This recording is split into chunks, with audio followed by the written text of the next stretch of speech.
Ladies and gentlemen, welcome to the party tonight, Hollywood After Dark. It is December 26, 2021. Tonight we're going to be talking about hashtags.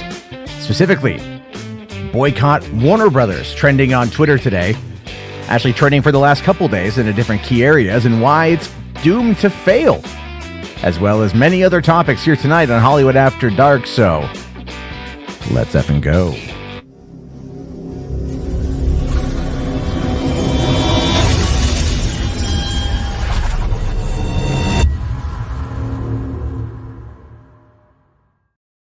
Hey, what's going on, everyone? How you guys doing? Welcome to the party. I hope everyone here is having themselves a great, grand, wonderful first day post-Christmas, right? And I know all the parents out there have probably breathed a collective sigh.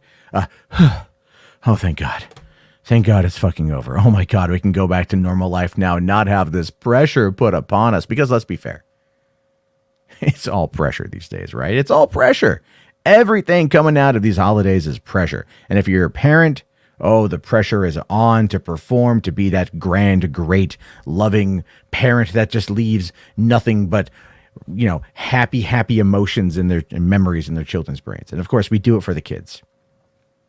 So that's why it's definitely a thing on that. Anyway, hope everyone is having a good time tonight. We're going to be talking about some hashtags. We're going to be talking about some boycotts. We're going to be talking about probably another topic that is just popping up on Twitter and on YouTube about the platform itself that might come up, because I have some thoughts about that one too. And maybe, just maybe, Saggy Melons will come on in and we're going to have the debate of at least the end of the year, because I know my take is completely polar opposite to her take, and hashtag Saggy is always wrong. But to join me tonight, as always, is my friend, your friend. You know him, you love him, RJ. How's it going, buddy?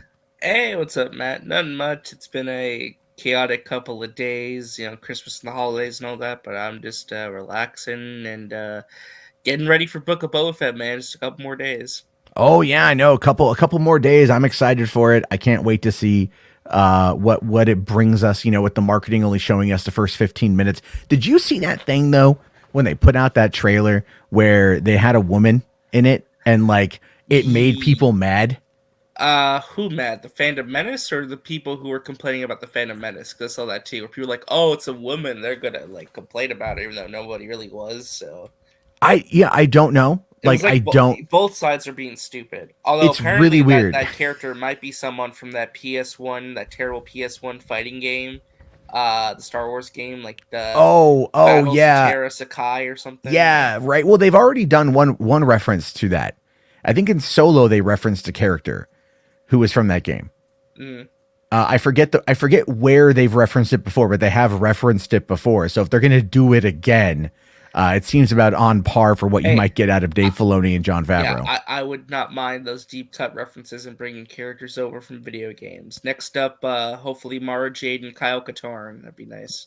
A lot of people out there are going to be asking, how are they going to make Mara Jade work? Is she going to end up hooking up with Luke? And the answer to that is we don't know what happened in the 25 years between Mando. It's a lot of time. Yeah, and everything. I'm pretty sure. Look, I believe in my heart of hearts and my soul of souls that Luke was clapping cheeks throughout the galaxy. I think they're doing Heir to the Empire, to be honest. You don't bring in Thrawn unless you're going to do Heir to the fucking Empire. They're doing their own take on it, and it's good.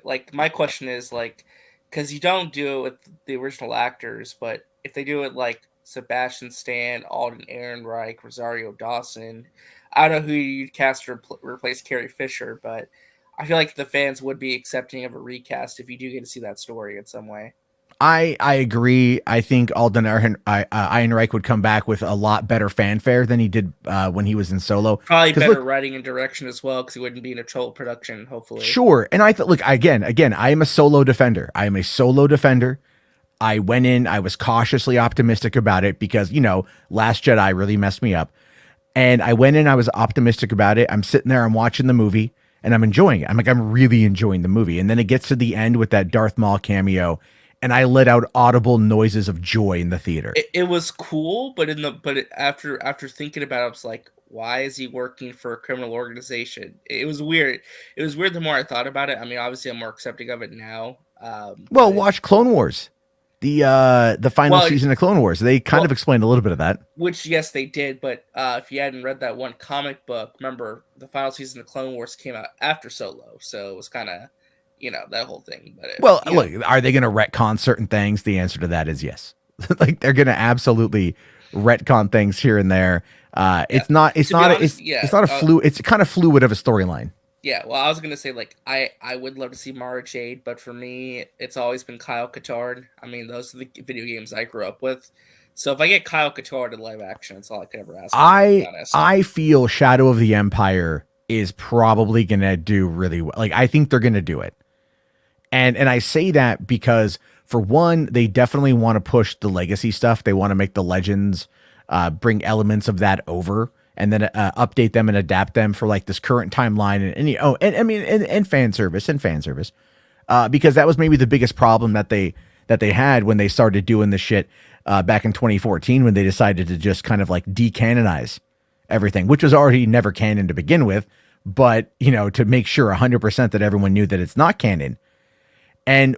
But again, they've been pulling from that for years now, and we know that. And then they could have just like been more. They could have been more upfront about it instead of saying we're just canceling the canon. It's going to be like, look, we're going to pick and choose things we want, and then from there we're going to see where it goes. And obviously at this point it was good. Andrew Dunbar says here it was canon. It wasn't canon. I mean, maybe Shadows of the Empire was canon, but like not the EU. Not the EU. The EU was never canon. Not even the Shadows of the Empire. I mean, I want to see Jedi Outcasts and like Jedi Academy. Well, here's why I think that Shadows of the Empire might have been more canon than not because of the spectacle that went into its release. A video game, a full soundtrack done by John Williams. Oh no, they hyped it up like crazy. I mean, they hyped it. They hyped that shit. So I mean, you don't go through that much for something that's like, nah, it's not really canon. Like that's canon, dude. Like that's canon. But again, if they gave us Thrawn, yeah, they're clearly knowing what they're doing. We clearly have an idea. Look, with that name drop of Thrawn was it's like Thanos. It's like Thanos' appearance at the end of Avengers. Like, oh, Thanos is behind it. Well, we know what's coming. Infinity Saga. Mm-hmm. And then you got like, what's Thrawn's greatest story in this time period? It's Heir to the Empire.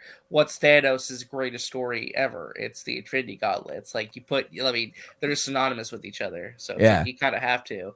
But no, I'm glad to see at least the streaming side of stuff. They do have a plan. I mean, I think because they're not showing the Book of Boba Fett to the press, it probably is because there's like a massive surprise. Oh yeah. Well, it was so funny too. Real quick. Okay, so I was wrong. Shadows it is a Legends novel, but I think to a lot of people it's considered canon, even though it's not official. TW says Williams didn't do the Shadow score, but it's a good score that it wasn't him. Okay, so my mistake. I got some information wrong on there. And that dude Vince here says Lucas never said EU was canon and ignored it completely when writing the prequels. That is very true. So I mean, look, the history of Star Wars is a very convoluted one in regards to what is or what isn't canon. People out there obviously have their head canon. They have what they like. You know what? But Star Wars has a trajectory. It's not fucking Tumblr. Well, whatever you want to be canon can be canon in your own heart. Oh my! Shut the fuck up. I hate that shit. That was like when Warner Brothers started talking about the multiverse, and I heard who was it? Taylor Murphy from Cultured Nerd say, well, you can have the Batman you like, and you get the Batman you like, and they might get the Batman they like, and everyone's gonna get what they want. And I'm like, shut the fuck, man. That's not how any of this works. What? That is not how any of this works in live action because there's money. Because there's fucking money in it. It has to be linear in live action. Otherwise, you're going to confuse your audience. Like look at the Arrowverse shows. All right, like they brought over, Supergirl from Earth 2, and once they established, or not Earth 2, is Earth, because Earth 2 was the steampunk world, right? From the Flash. But whatever Earth 3, whatever one she was from, they brought her over, they established that they're able to go back and forth, and then guess what? They went back and forth. So, they established it, and then they just kind of leaned into it, which is fine. But that's also been like long form storytelling done through serialized television where all of the shows are all filmed in the same city. And so that in and of itself becomes the bigger issue. where they were in they were in in league with, they were in line with each other. Everything was close by, Yeah, well, so it could be I connected. understand the sentiment though, where it's like if there is a multiverse, that there can exist different versions of the characters that could personally you can identify with better than others. I do get that idea overall. I think the way that that Marvel did it for No Way Home worked because we had previous connection to these characters. That's why it worked. And that's again looking at Into the Spider-Verse, the Peter Parker we got in Into the Spider-Verse was essentially Peter Parker from the Raimi movies. That was what they were Yeah, implying. pretty much, except he was a little different towards like he experienced kind of the same beat for beat key moments in his life, but there were some subtle differences. Oh, exactly here. Shrek is Daddy with the $2 super chat. Thanks, buddy. Says can't wait to see Lars Mikkelsen painted blue. Yeah, that's gonna be very fascinating. I don't know if Is it gonna be Lars Mikkelsen? that's the current, like, again, that's the rumor. The rumor is that the Okay. guy who played Aladdin in Aladdin is going to be playing Ezra. Oh, yes. Why am I blanking on his name? Yeah, I'm blanking on his name too. And then the other rumor is that Lars Mikkelsen, who Oh, voiced Thrawn, Mina Masood. Mina Masad, yeah, that the guy who Lars who voiced Thrawn is going to be doing Thrawn, because there were questions about Benedict Cumberbatch playing Thrawn, and he's like, I don't want to be painted blue. Even though he would do a great job as Thrawn, I think at this point though that might be a little bit too close to like Sherlock and Doctor Strange. I mean, he's been so far Well, removed now. Khan too. We don't talk about that though, RJ. All right, we don't talk Well, about. hey, we listen. we He's don't already talk about Khan. played an iconic space villain. Okay, he doesn't need to play two. Yeah, no, I absolutely. We got Anna. What's going on, Anna? Hey, what's up? Hope you're doing well, both of you. Yeah, I'm snowed in. I am legitimately snowed in. How many inches, man? We're talking about 1.5 feet. Damn. And That's, that is on the low end estimate. It's not snowing right now. Well, no, that's it a lot says for people in Washington. you know what? Because normally we get hit in like the beginning of February, so getting it on Christmas is about a month and a half early. Yeah. Which means that, like, because the way I view it is this: if we can hit Valentine's Day without snow, we're good. Yeah, I We're agree. good. Same thing. Yeah. That's how it's going to work. Because what people don't realize is Washington, like where I am at, like physically on the globe, is further north than like Toronto. And you would think that Toronto being in Canada, the Great White North, that would be further up on the map than we are. No, No, we're it's actually kind of like a dick that like shoves itself into America. Like it's a it little bit kind of lower. does. Yeah. Well, Florida is just a dick that shoves itself into the sea. True, but like And Canada then- has a dick too, and it's penetrating America's metaphorical butthole. Yeah, but if it gets us pregnant, then we can become a citizen and then we can get free healthcare. So there you go on that one. All right, Wow. so- Okay. I just say I support That's how you learn geography. Everybody is think of it as sexual references. whichever country has the giant penis inserted itself into another country. So I actually wasn't going to come on here, but I saw that you guys were talking about the Fandom Menace. So I decided that I was going to come and join and give Oh. it a 2 cents. Listen, Fandom Menace, I do like the term, although I am I'm particularly fond of Keyborg and Snyder Bros. Those are good too. I feel like the Fandom Menace is just like a parody version of the Fandom Menace, and It's then it just almost taking like a piss. It's just taking it's a like piss. yeah, but I feel like it's not a good piss. It's not a good piss. Okay, I'll explain. So it's like you ever like as people with penises, you know how it is, like you gotta go real bad and you go and you piss and you're like, oh, Yeah, that's yeah, a good yeah. piss, right? But then what about when it's cold and you gotta take a piss? A And all of a quick- sudden or you like you hold it for like a particularly long Yeah, time. And yeah. It's just like it fucking hurts. it hurts, right? Like that was me walking out of Mission Impossible Fallout. That was painful. Like I felt like I was gonna get ready to give birth. Anyway, your piss was going somewhere, man. My piss was going somewhere. I'm saying, like, yeah, you hold it for so long, it just starts to be painful. Whereas if you would have done it at the right time, it would have been perfectly fine. It would have felt great. You would have shaken it more than twice because at that point you're playing with it, put it back and gone about your business. What's this have to do with the Fandom Menace? Because that's what it is. It's holding in the piss. Look, I like it because I get to make fun of the Fandom Menace, and I get to make fun of I get to make fun of Snyder cultists at the same time. So All right. Well, I like making fun of Snyder cultists, although a lot of them get really, really, really mad at me. Hey, Saggy, how's it going? Hi there, Melons. Oh, hello. RJ, I thought you were going to bed. What happened to going to bed early? I was gonna go to bed early, and then I was still awake, and I messaged everybody. I was like, "Hey, is anyone doing anything?" It's like, I don't know. I was like, "Okay, I'll go to sleep." Then Matt's like, you want to come on?" It's like, "Fuck, okay." Okay, here I am. there we go. There you are. Just do whatever the so others so say. I was challenged to a debate with Matt Jarbo. I don't know what this debate is. You're supposed probably to gonna entail. lose. It's a FYI. mass debate. I'm probably it's a I misunderstood. It's a masturbate. Okay, Jarbo, yes, I will masturbate with you. What? I didn't mean it like that.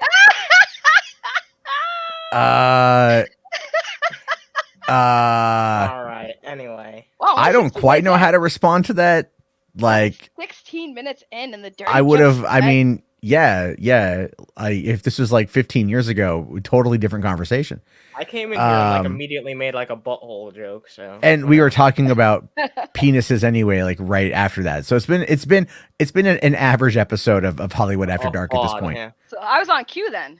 You were on point. You did a really good job. You did a really good job with that. So I think the a couple things here that we can talk about is, for one, you did a stream earlier today that I think you were so wrong on, that I was doing dishes and I was listening and I was like, my hands were like wet and they were busy, so I couldn't go and like I couldn't, because I was washing dishes.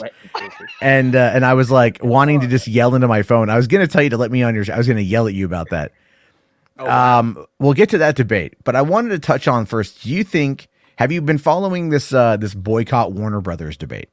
A little bit. It just seemed dumb, so I was like, eh. Well, that is very true. Yeah. It is very dumb. Well, Saggy, I thought you were keeping up with the Snyder movement. What happened? No, I'm not. That's the opposite of what I've been doing. I've been calling it out it's a because joke. I'm tired of it. It's a joke. So over the course of the past couple of days, the boycott WB hashtag has been trending to different people, obviously in the trending for you section, not the wider trending, but you can tell that since it's going to more and more people, obviously what it's referring to is people who are trying to. Yeah, people are trying to get a trend into the top 10. They're trying. Oh yeah, well, even right now I'm looking at it and I'm seeing a bunch of brand new accounts that are tweeting about it. Right. Well, of course, yeah. And so a lot of people are saying here that they're going to, and a lot of this also ties into the flash leaks from the other day that talked about how that it's going to go back and it's going to retcon Man of Steel and BVS and everything this is on else. the heels of Michael Keaton being confirmed as Batman for Batgirl, which a lot of people are in denial about. Just like people capitalized on the poor handling of Star Wars, people are going to capitalize now on the poor handling of how Warner Brothers is going about their shit. Now, I think their criticisms are coming from the wrong place, but Warner Brothers gives them a lot of ammo to work with. That's going to be their grift, so... Well, it's not necessarily like that. I would argue. I think there's been a couple instances. Obviously, it's not even that Warner Brothers gives them ammo. It's that Warner Brothers literally does anything. I think that's the point. Is Warner Brothers, like, for example, this particular post from HBO Max that decided that it wanted to celebrate some of the characters of their whole thing. Let me just bring this up here. I'm just saying that they make a lot of boneheaded decisions. Well, yeah. They make some cockamamie like choices, Well, sure they do, but it's also a case of people aren't willing to wait and see either. That's true. I'll on give you both that. sides of it, where it's like, Did you say wait? Are you telling people to wait and see? How dare you, RJ? You're so toxic. well, I know I'm such a bad boy. God, Oh, you're man. such an anti. Ugh. Sounded so weird when you said it like that. You're just like, I'm such a bad boy. You're an enlightened alt Ooh, centrist. It's Hollywood After bad Dark. Listen, boy. I'm a bad Hey, boy, perfect time to baby. blow your quad. Jarbo says it sounds even worse. Well then, this is what Oh. happens when you have testicles that have dropped RJ wouldn't know. and you're a former smoker. That's And true. you have That huge probably balls. helps. That Yeah, does probably help. helps. Yeah. Huge balls. Anyway, so no, this is what they put this up here, right? They put it up today. Actually, you could tell it was a scheduled tweet because it was 8 a.m. and they dropped it up today. And this now reminds me that I've got 3 months until I turn 40, so that's a sobering fucking realization. Oh But man. yeah, seriously. They say here icons are icons for a reason, showcasing Keaton and the is this the which No, it's not Keaton. That's Val Kilmer. oh Kilmer. Sorry, I was wrong. Yeah. And then is this the animated series Batman? Or is this another? Yeah, that's Batman animated series. Okay. But you know what they're doing, right? Do you notice how they're trying to like put things together that look visually similar? Because you have Wonder Woman 84, you have the cartoon movie, you have Brandon Routh Superman. Like they're trying to put things together that are like similar visually, right? Yeah. Like, the only one's kind of off is the Harley Quinn one because it's like Well, the one that no. sticks out as like not mean, similar visually at all. But you get what they're trying to do, right? Yeah, but like Live action the Harley Quinn show design is clearly based on like that Birds of Prey design on some level because like look at the hair and everything. Like oh yeah, it absolutely is. Yeah, it absolutely is. But so I mean, no, but I think it definitely, I get what you're saying. They're visually similar in order to say icons are icons for a reason. You know what, though? I don't like this framing though. It feels like ego stroking. I don't know. I don't like the vibe. Well, they're trying to promote their movies though, because like the second tweet says you could watch all these movies at HBO Max. Like, yeah, of course. Batman Forever, Batman the Animated Series, Wonder Woman 1984, Wonder Woman, Superman Returns, Superman the Animated Series, Birds of Prey, Harley Quinn. So everyone's mad that they promoted these shows that they can watch on their platform? Well, yeah, go back to the original tweet and just look at the replies, like the pictures. Wait, well, no, look at this? the quote tweets. Look at the fucking quote, which we'll get to the quote tweets here in a second. But I mean, 212 quote tweets. Ho's mad.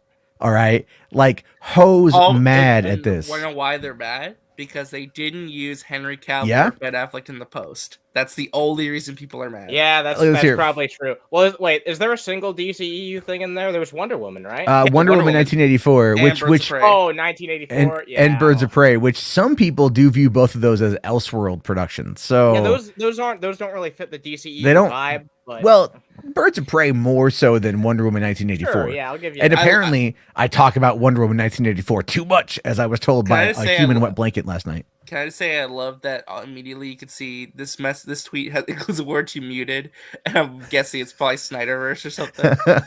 yeah. I don't know, but I love this here is like Ashu says, fucking hilarious how you motherfuckers just avoid Cavill, Superman, and Batfleck all the time, and comic book nostalgia, who we do follow each other, says here almost like they're sending a message. Yeah, the message is watch these shows we put in this picture on our friggin' streaming platform. There's really nothing more to it than them advertising that you can watch these shows and movies on their platform. I knew that's what you muted. It was going to be Restore the Snyderverse. I muted it. I had to mute it. Which one was that? The Restore the Snyderverse. I have the tag muted. Mostly it's just because so many all they do is like I've had to turn off retweets from people that I like. And had to turn off like all sorts of shit, just like nonstop all day. It's like, come on, guys, get something else going on. Get a puppy. Yeah, and you know what? Here's the thing.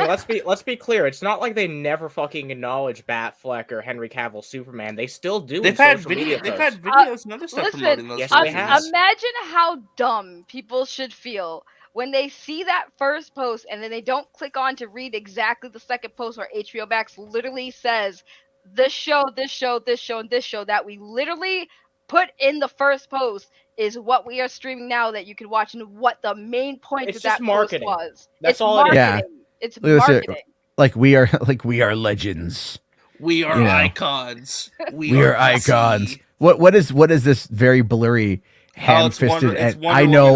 You can't fucking tell though. I know exactly where it's from too. It's from the ending of Wonder Woman 2017. Batman and the Riddler. But then that one's funny. Oh no, guys! A company that has a streaming service did a marketing thing, and you guys all got super triggered over it. Yeah. See, icons are in Zack Snyder's Justice League. Literally just avoiding two of the hottest depictions of Batman and Superman right now because of an agenda towards a director that bruised their egos. Again, it's like, hey, hold on. That's the Joss Whedon poster at the top. That is the Joss Whedon poster at the top. Yeah. But pause. Here's the funny part.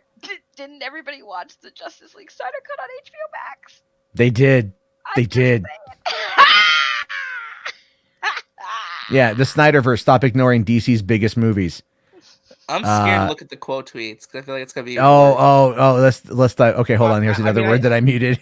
I will say Oh, though, is like no. Jarbo, do you think that DC is going to be concerned about this? Because like for someone to just scroll down and see all this shit instantly on their social media shit, whether or not it's people making a bunch of accounts and responding to it, still looks bad from like a normie's perspective who's just going to scroll down and be like, "What the Yeah. fuck is this?" No, yeah, here's the thing on it. It looks bad for the people who are like getting upset over an innocent marketing post.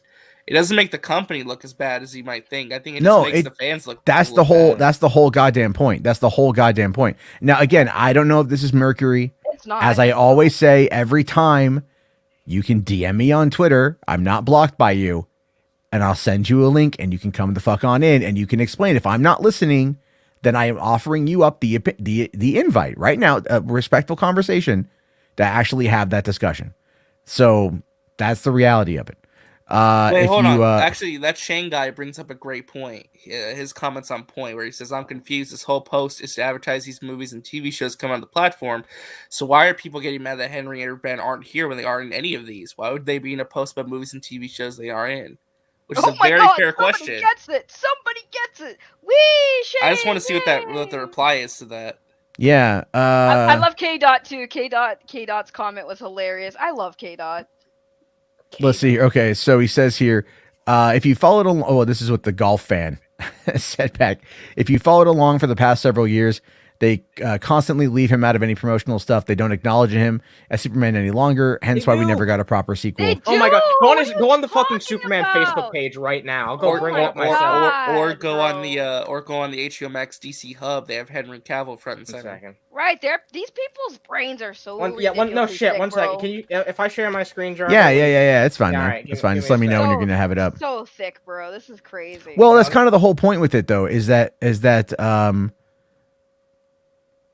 that's weird. Okay. I tried logging into like my HBO Max account and I saw another profile there and I'm like, who the fuck is this profile? Here you go, man. Me, I hacked your HBO Max. No, it's a kid's profile that I made for my kids. I just forgot that I made it. Okay.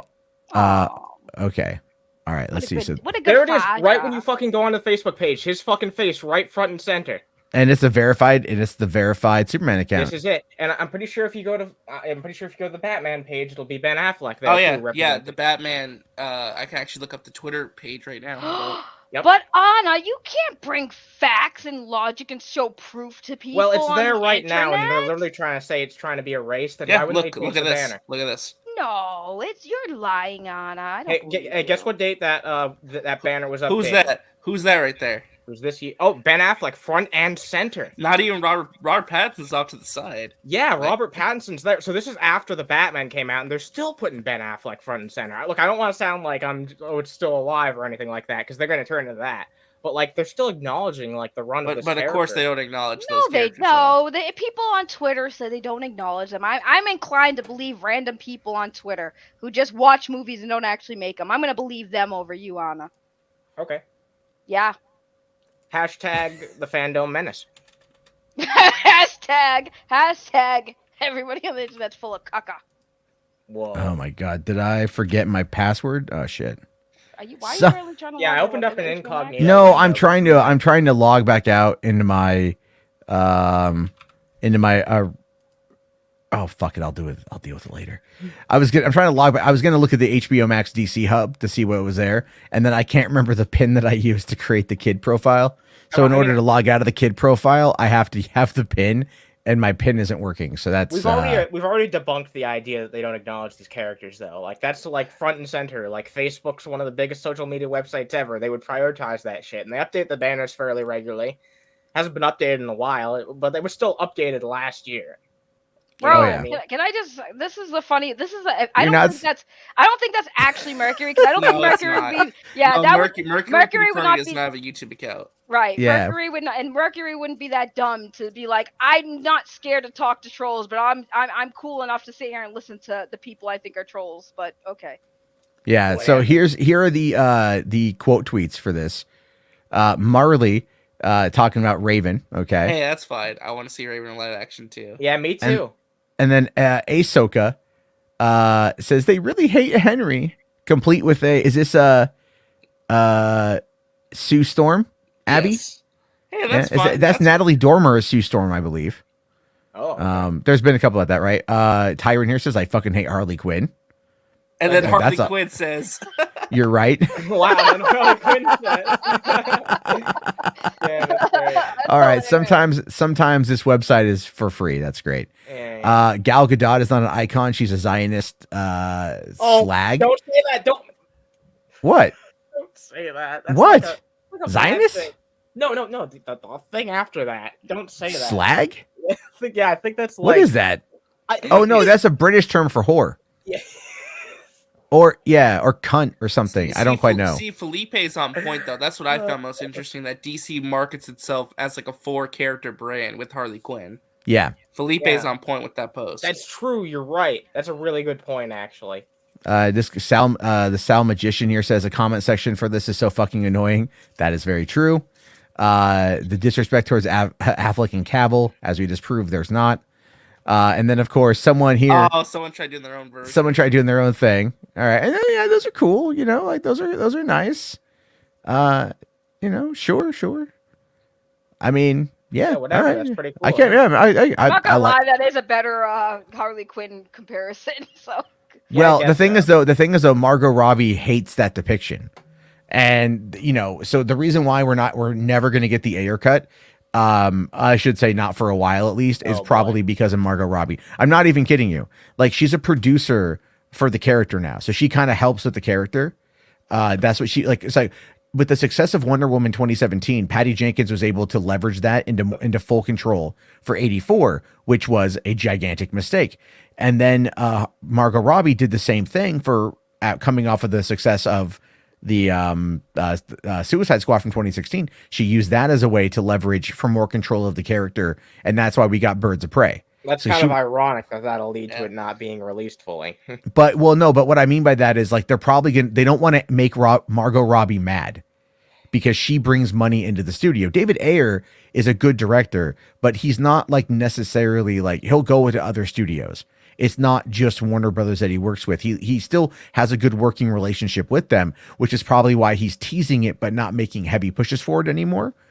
And again, like I think if you go back to the red carpet premiere of the Suicide Squad, when they were asking Margot Robbie about that, she kind of played dumb about it, you know. But you could tell it made her very much of a non-answer. She didn't seem comfortable with it. Yeah, and then when you hear about like all like the behind the scenes method acting shit that Jared Leto did, and the fact that the extended cut of the movie has more to do with the Joker and Harley. Well, she seems to very much like the direction the character's gone in. Doesn't really want to look back. She wants to look forward. She wants to, yeah, exactly. So that's why I think they don't want to make her mad, and that's why they don't want to do it. Now, when she eventually leaves the role, that could change because then it's not going to be something she's actively developing, and then having to deal with like either you could say fan backlash or fan response. You know, so that's why I think that's what I personally think, and some people agree, some people don't. Oof, we got some Bryan Singer. Okay. Okay, let's be fair. Maybe it was kind of bad timing on their part because that Bryan Singer article from Variety came out like a couple days ago, so maybe they shouldn't have used the Superman Returns post, but oh well. Well, I mean, and Bryan Singer has been, you know, railed for a while, but it's also possible that whoever just did the social media post here just wanted to find similar images and wasn't thinking about it from that perspective. That's true. Yeah. You know, but again here, it's like, it's just, yeah, all that is definitely a thing here. Cinephiles, which is a parody account, says, let's use a photo from the movie that bombed and was also directed by a child molester. There you go. People talking about Bryan Singer again. You know, who's HBO Max talking to? The general audience. Is the Snyderverse. The comments are proof. I love people like Warren Stone here, who believe that Twitter is real life. It's not. There are more people who use Facebook by about 6 times. Shit, not even Facebook. It's freaking Instagram, TikTok. Oh yeah. A lot of stuff on there. A lot of people are on there. Jesus, pray for them, but people pray for them. The truth here says, I agree. Hashtag restore the Snyderverse. Yeah, you want to talk about a weirdo. There you go. Well, I'm not going to dive into it. I'm just saying the guy's weird. Ah, it's my good pal Channel Pup. I love Channel Pup. He's Oh, great guy. Channel, he's interesting. He actually sent me a video he made about Snyder fans a while back. And That's such a cute name, by the way. It's Channel Pop. He's a great guy. He has a great YouTube channel. He's a sweet guy. Yeah, I watched this video. It's pretty good.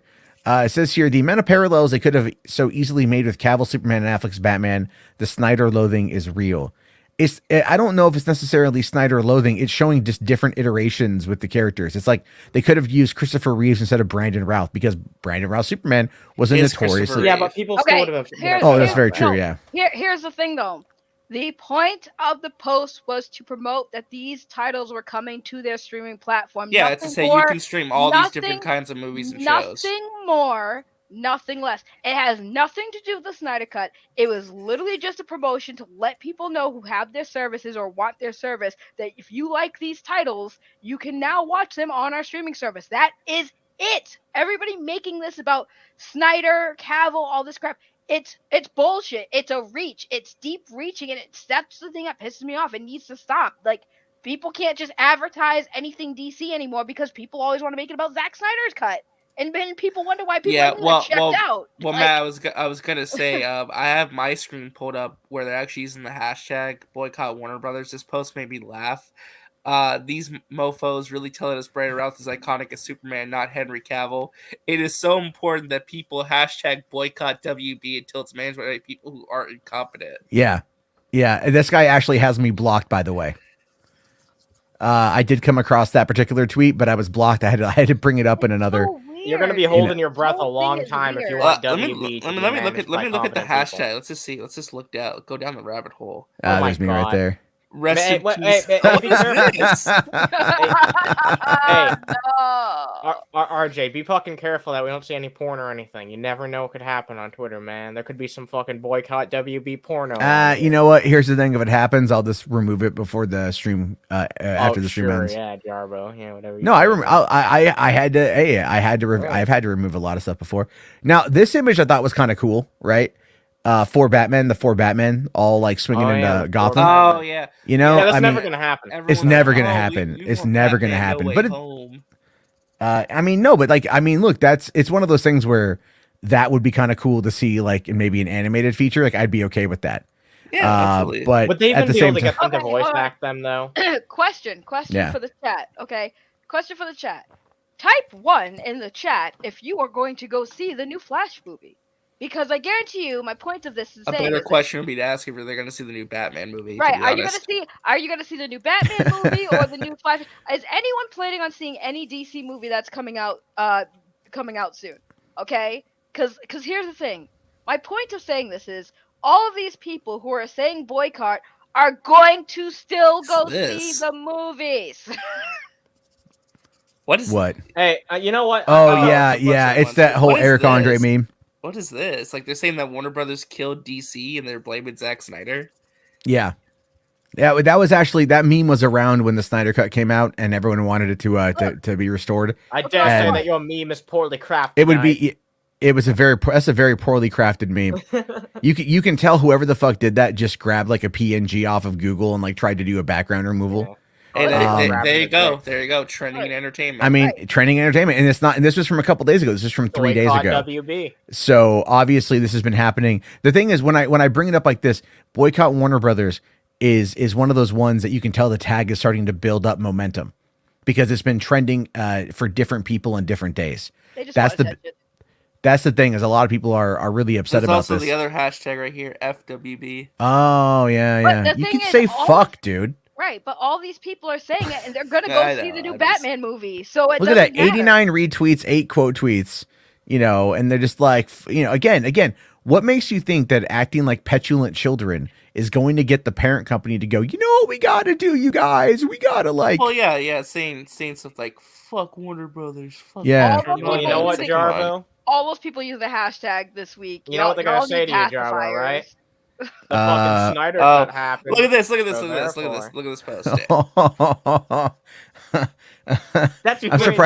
I'm surprised they didn't have the reverse of that where he just goes, "It's toxic." Oh my god, this is cringe. I'm cringing.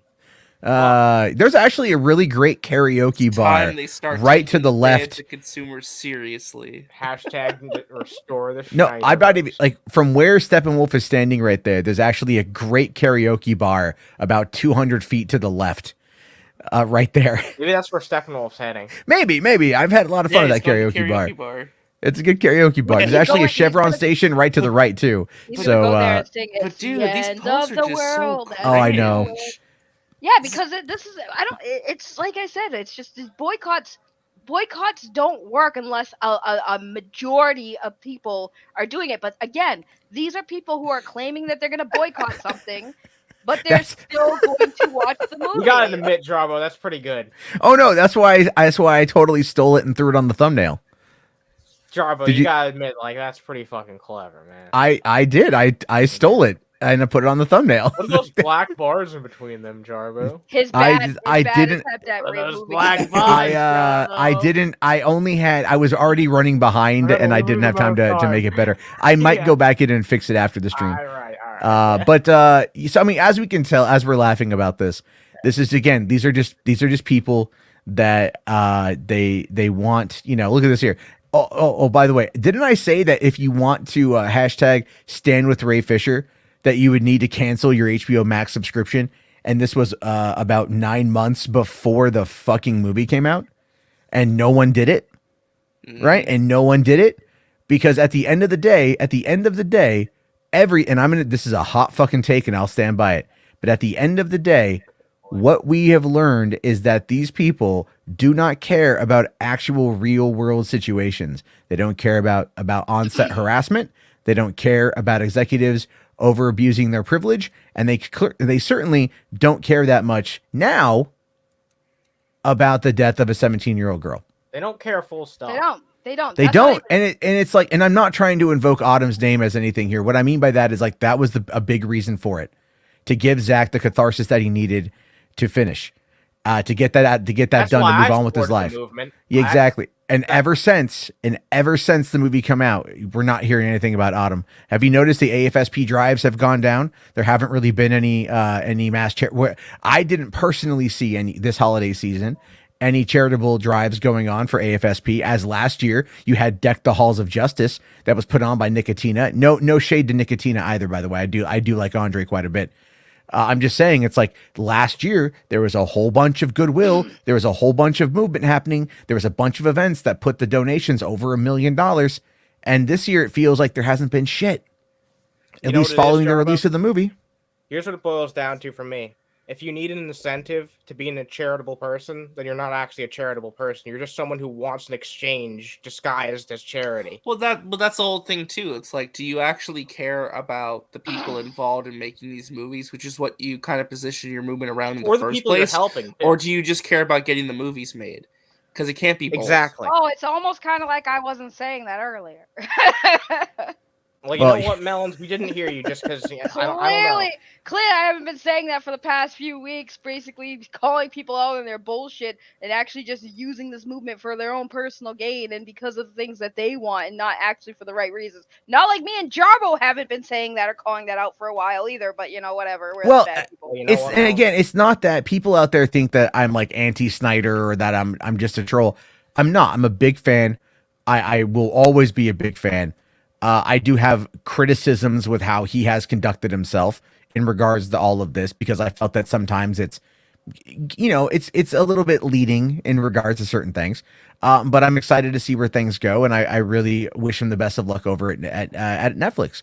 I just want people, again, the biggest problem with this in my mind is that so many people out there are just unwilling to see what's in front of them. And then the response is always something as like, that quote from the movie, faith, Alfred, faith.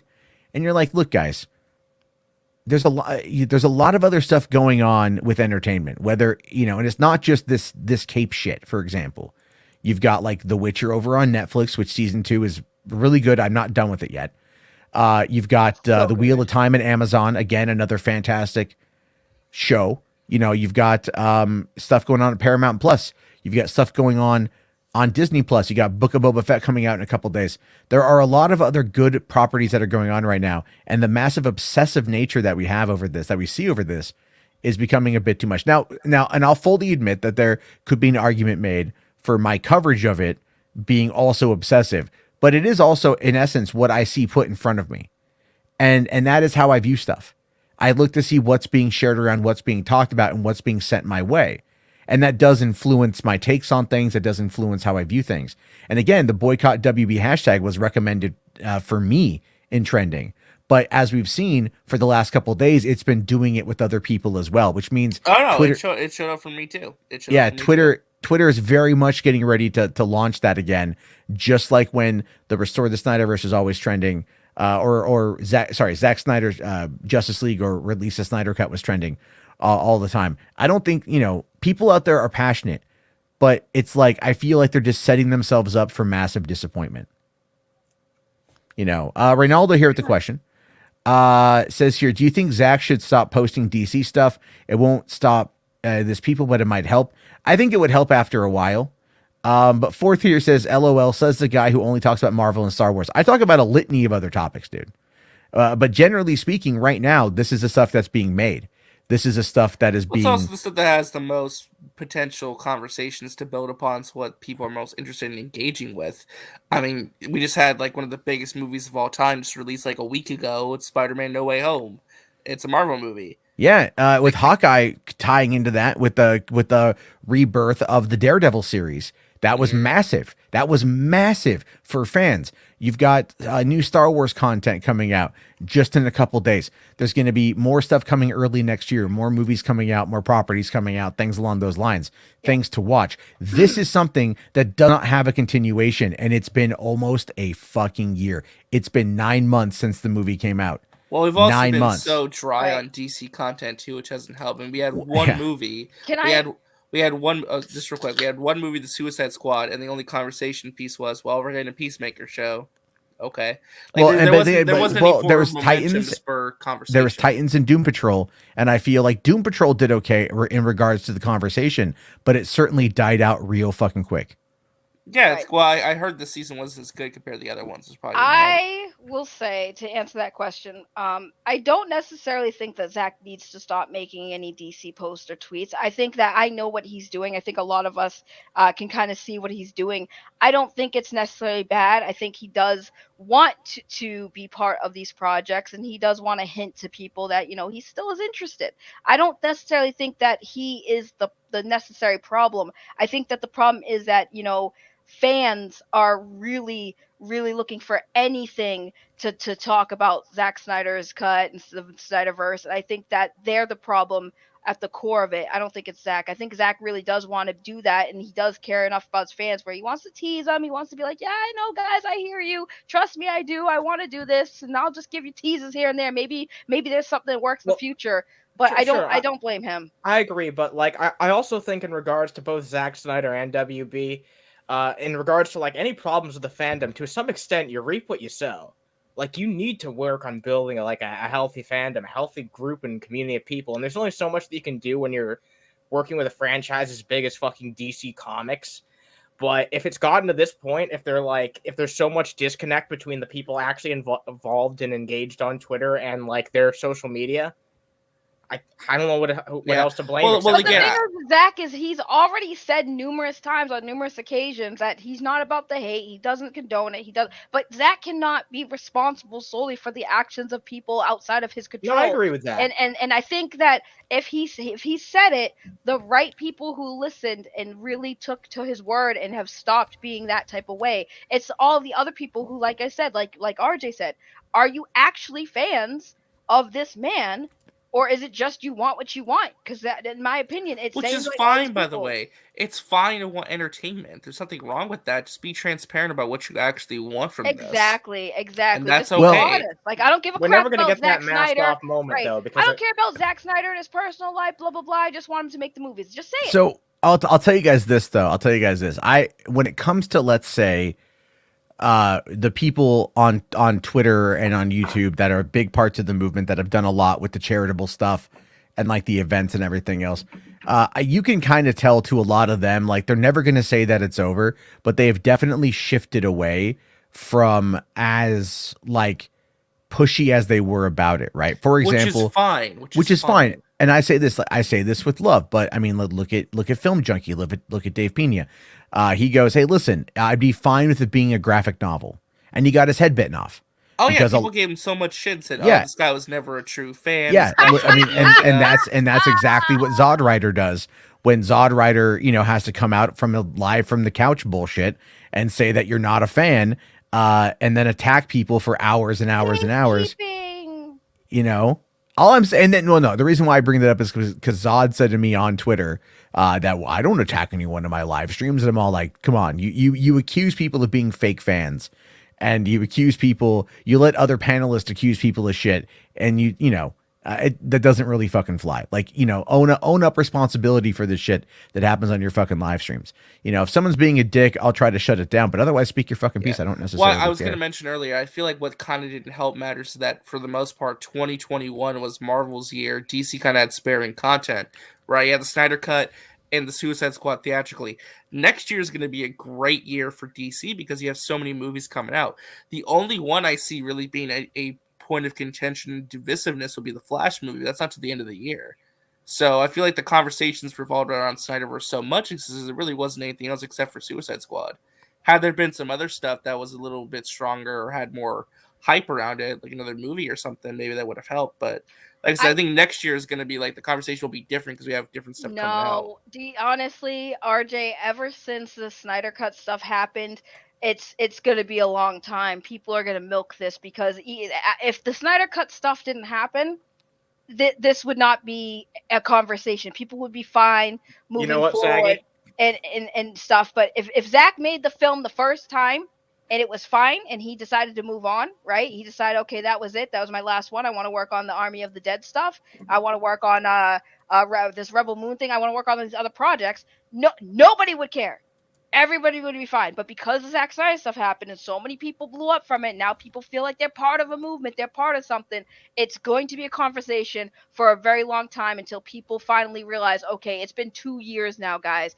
Some of us need to move on. Okay, it's been 3 years, guys. The rest of us are out. And only the small voices of the people still grasping on to this movement are going to remain. Well, I think it honestly depends on how successful the Batman is, how popular that movie is, how well received it is. If that movie is really well received, then people are gonna forget about the Snyderverse. It's not Ben Affleck. It doesn't matter. It doesn't matter. I've been waving the flag of Matt Reeves in that movie for over 2 years now. I'm not calling it yet. I'm telling you that movie's going to be a global phenomenon. I hope so, but I'm not calling it. No, I don't feel that way. I'll tell you this though. Look, I agree with RJ. Batman prints money. Batman prints fucking money. It's gonna reinvigorate the fan base. It's gonna reinvigorate. It's gonna do a lot. Yeah.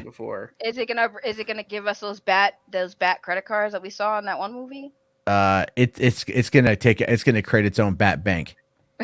We're gonna get a Gotham Bat Bank. No, it's gonna make a lot of money regardless. It's just gonna be like, how big is that movie actually gonna realistically? Is it gonna do $1 billion in a week? No. I don't think it's gonna do better than Spider-Man No Way Home. No, it's really not. No, it's not. It's very rare for any movie to be as big of a box office as No Way Home. Is this Batman though? Is it rated R? Is it? No, I don't believe so. It's not. Oh, I don't know how I feel about that. I don't know how I feel about that. Oh, don't forget, RJ said you don't need an R rating to have a good movie. I agree with that, but like, well, to be fair, we don't know yet. It's seemingly going to be PG-13 though, but we don't know for sure. Damn. Well, I mean, given how dark they're kind of making it, I feel like it could go either way. Like, I'm hoping there's an R-rated cut that they release on home video. Yeah, dude, how cool would it be if, like, as a promotion for HBO Max, they were like, when we put it in HBO Max, we're going to give you an R-rated cut too. Yeah, it's gonna be PG-13, even if it doesn't rate it. I guarantee you. Okay, that's fine. But I want an R-rated cut. They don't even want Batman going down, so let's be real. Yeah, but I mean, hey, that like they're clearly more open to like an R-rated film than seems like Marvel. Well, it's out of main continuity, so they could experiment with it if they want. But again, I'm not saying it's going to fix all their problems, but it is going to do a lot to help get some positive momentum going again for them. Listen, you guys want to rated R Batman film. Somebody dress up as Batman and be a hero. I know of I have seen the X-rated Batman movie. I've seen a couple of those, yeah. Did you know that the very first porn parody ever made was traced back to the late 1960s with a movie called Bat Pussy. Oh man, he said it. And it was a female Batman who's in Gotham, who has to like stop people from making smut, so she has sex with them. Jarbo, what if the people here didn't want to know that? I provide people with a litany of knowledge and information. It is Some the of which show's they don't the show's want to called know. Hollywood After Dark. It's and you need to this sign and up this for is it an to get old it. story, and I did talk about it over on Stranger Days. Oh, yeah. You can learn the story of Bat Pussy, and then if you want, you can buy it on Blu-ray. I think for like $12 on eBay. No, sorry, it's even available on Walmart.com. Oh, that's Damn. weird. It is. RPK, the reason why Suicide Squad got an R rating because they're villains, so they can get an R rating. Heroes don't get R ratings. Only bad guys. People who Heroes actually can't kill- even eat pussy. Okay, Yeah, they can't even eat- that heroes can't even eat pussy. That is how bad it is. The MPAA is completely anti-female orgasm, and it's because I believe it's because it's led by a bunch of right-wing Christian ladies in Los Angeles who are just Deadpool's an like anti-hero. that are just like they don't like it. They're just like, "Hey, my husband never does it right. Clearly, Batman is going to be too aggressive. So much stubble because he never shaves." And that's all it's going to be. It's just going to be nothing but rug burns in between on the thighs. Oh and, my god. That's right. That's true. The Snyder Cut is rated R. Zeno, you are correct. It's not a So- Batman film, though. And it really doesn't need to be R though. I mean, there's a couple moments of blood and like some cursing, but it could have easily. Yeah. been Is the PG-13. Snyder Cut rated R? I didn't Yes, it realize is. It is. that. Isn't It there? is, There's it like a is. fuck in there, isn't it? There's a fuck in Yeah, there from somewhere. Yeah, but Batman. it- I There's just- two of them actually. There's two of them. I was That gonna say, no, I no, I didn't- loved that. I fell in love with that. I was like, fuck yeah, rated R film. Hell yeah. Yeah, but it didn't feel like a rated R film. That's probably why I didn't realize. Yeah, that. but I like, think. I- Well, I what we like needed is we needed Batman and Wonder Woman to smash. Yeah, that would have yeah, been awesome. it didn't feel like a rated R movie. They but needed I was there cool. needed to be like Like- a sex scene like in Watchmen, I like complete with knowing the that- Hallelujah track. I know that I like knowing that like realistic gratuitous shit can happen. That's what I like about a rated Dude, R Wonder film. Woman fucked up those terrorists in the beginning of that movie, and that shit was violent and bloody as fuck. Yeah, that was, I didn't You know, that was that- fucking awesome. Oh, you did? Oh, go back Didn't and watch notice. the Justice League No, cut I didn't. versus that shit. She like puts a dude's head in the wall, and you just see like the blood spatter. Yeah, that dude Clearly, deserved like it. that dude dead. That guy dead. You know That what I mean? dude dead. That guy dude dead. That dead. was fucking awesome. She's He got- fucking I say you, he did. I say you, he did. Yeah. Yeah, I'm getting pumped up. No, Shit. that actually brought like that kind of those intense tears to my eye. You know, like, when you're like, "Oh my god, that's so fucking cool!" Like that was great. Yeah, we but we're need a bunch more of of that. Snyder haters, by the way. Yeah. No, I'll tell you guys what. That opening scene with Wonder Woman in the Snyder Cut better than the entirety of Wonder Woman 84 and the last half of the first Wonder Woman. Way more true to the character. Listen, It a was- video of me taking a poop was better than Wonder Woman 84. Well, I a video of you taking a poop is also doing pretty well on Pornhub, from my understanding. Ah, jeez. The Don't scat tell people- anybody. The scat people are really into some Hollywood shit. After Dark, ladies and gentlemen. Why? What the fuck? Anyway. Bravo knows because he watches it. He's a No, paid I'm not, subscriber. dude. I'm not into butt stuff. I'm not Yes, into you butt are. stuff. Yeah, Like you're I can not into survive butt two girls, one cup, but it's not something that I do with joy. It's No. it's a right of. That's your idea of butt stuff? No, that's not my idea of butt stuff, dude. Because you're Right. immediately to that jar. Because Yeah, I'm making a joke about two girls, one cup. Arguably one of the most disgusting things ever made, outside of Wonder Woman 1984. I did not like Wonder Woman 84. I thought it was boring. Because she raped a guy. Yeah, the Wonder- first Wonder Woman. Well, the first Wonder Woman was really good. The second one that they came out with was just kind of me like. I was can't like- believe they I was put that lost. in the movie, Jarbo. Jarbo, I know. why'd they do that? I know. Jarbo. RBK says Enosh is losing his mind over that Wonder Woman comment. Which one? I'm not too sure. Here. They should've I don't been know. Is on. he streaming right now? He was I don't- going to, but I think he fell asleep or something. Okay, he's probably. not streaming right now. Yeah, I don't know. Yeah, he did. But hey, if you guys are having fun with this conversation, do me a solid, leave a like. We're only at 32. There's 180 of you guys here. But look, I have felt bad because we've been in a good conversation, a fun conversation, but I've ignored some super chats, and I do want to get to those because people have been very generous, and I want to make sure that they are appreciated. Andy Bucco with 20, I think that's 20 pounds or 20 euro. I don't know. I think 20 pounds. I don't know. I'm American. I'm very centralized. It says Merry post Christmas, MJ. Thank you so much, Andy. I really, really, really appreciate that. Merry post Christmas to you too, or Happy Christmas. I'm not too sure again where Who's you're from. MJ? I think, and MJ could be Mary Jane, Michael Jordan, Magic Johnson. Oh, Matt Jarbo. Okay. Oh yeah! Wow. Wow! There's my name. But thank you so much for that one, there, buddy. RPK with $2 says, "Did you guys see the cult attacked Richard Newby?" Yeah, yes, I actually put it in the private chat, Jarbo. If you want to take a look at that, it's pretty bad. Where do we get super chats? Damn. Okay, yeah. Well, hold on. Well, I didn't see that. We'll bring that up. Hold on, private chat. Is that the comic book cringe one? Yeah. Massive Okay. variant. That's crazy. That's just one of the comments he got. He's gotten a lot of shit 'cause he posted like his ranking of like comic book movies of the year or something, and he got a lot of blowback from people saying, "What the hell, dude? Why is Zack Snyder's Justice League not number one?" Oh, And this is okay. what one person said to him. Just one person. Oh, hey, comic book cringe posted that, copied that Mercury post that Mercury made about me, and they shared it. So, no one is safe. Let's see here. Okay, so he says this. Who is Richard Newby? I don't know who he is. He's a writer for the Hollywood Reporter. He's a fan site writer. He's a really cool dude. Very interactive with fans. He's written some really good articles in the past year, actually. So he said, "You don't deserve to see good movies, you idiot. Your little peanut brain can't even understand what makes a movie good. In the spirit of Christmas, I'm sending my wish to Santa that all you and your family live miserably and pathetically until the end." Oh, Jesus Christ. Holy shit. If I could send you into the BVS nightmare scene to see you cower in fear while you're attacked by the parademons. Also, one person said that the fact he didn't put Zack Snyder's Justice League above the Suicide Squad in his ranking was disrespectful to suicide victims and Autumn Snyder.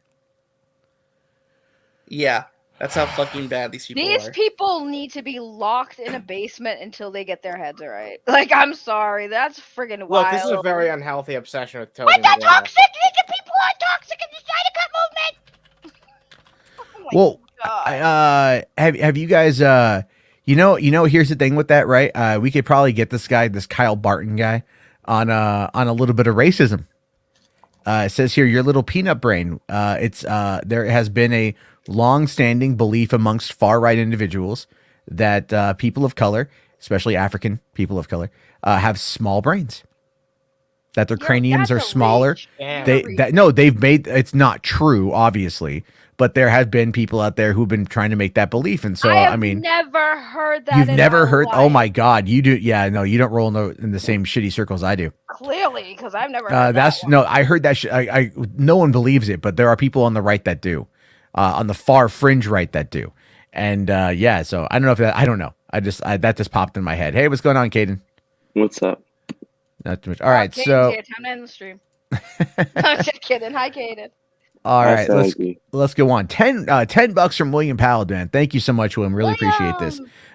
William from the Sci-Fi Center, who likes to make very outlandish bets about. He lives in Vegas, so he bets big. He bets big.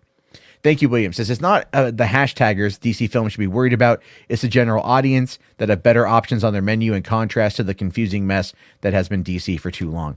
And you're right. However, I will posit this as a bit opposition there, or a counterpoint. Looking at, and RJ will back me up on this one, looking at the way that they have been kind of angling the upcoming slate to be more connected, to tie into that interconnectivity. It does feel that they more interconnectivity than ever before, which is and if they establish if they start to establish a villain that will tie into maybe an Infinite Crisis storyline down the road, again, phases like Marvel, because let's be fair, it's a smart play to copy Marvel. You guys may not like that, but that's the truth. Then we're going to start seeing a bit more. Then we'll start seeing the connectivity from the general audience and the caring. The problem with that, though, in my mind, is the Batman, because that is the outlier. Joker was also an outlier. That's not the one that's connected to anything. But I still think it's going to be a really important movie because, again, it is establishing a Batman universe, its own little cul-de-sac, if you will, of Batman, right? It's going to be like its own thing, which will be cool to see how that gets executed. Really, we're not going to really see and understand the direction they're truly going in until we get to Flash, because that's going to reposition things, potentially. I had to say potentially because people are going to get my case acting like I'm speaking as if it's a fact, but I think potentially you're going to see that movie position things to try and set things in a direction to where we understand their future plans, if that makes sense.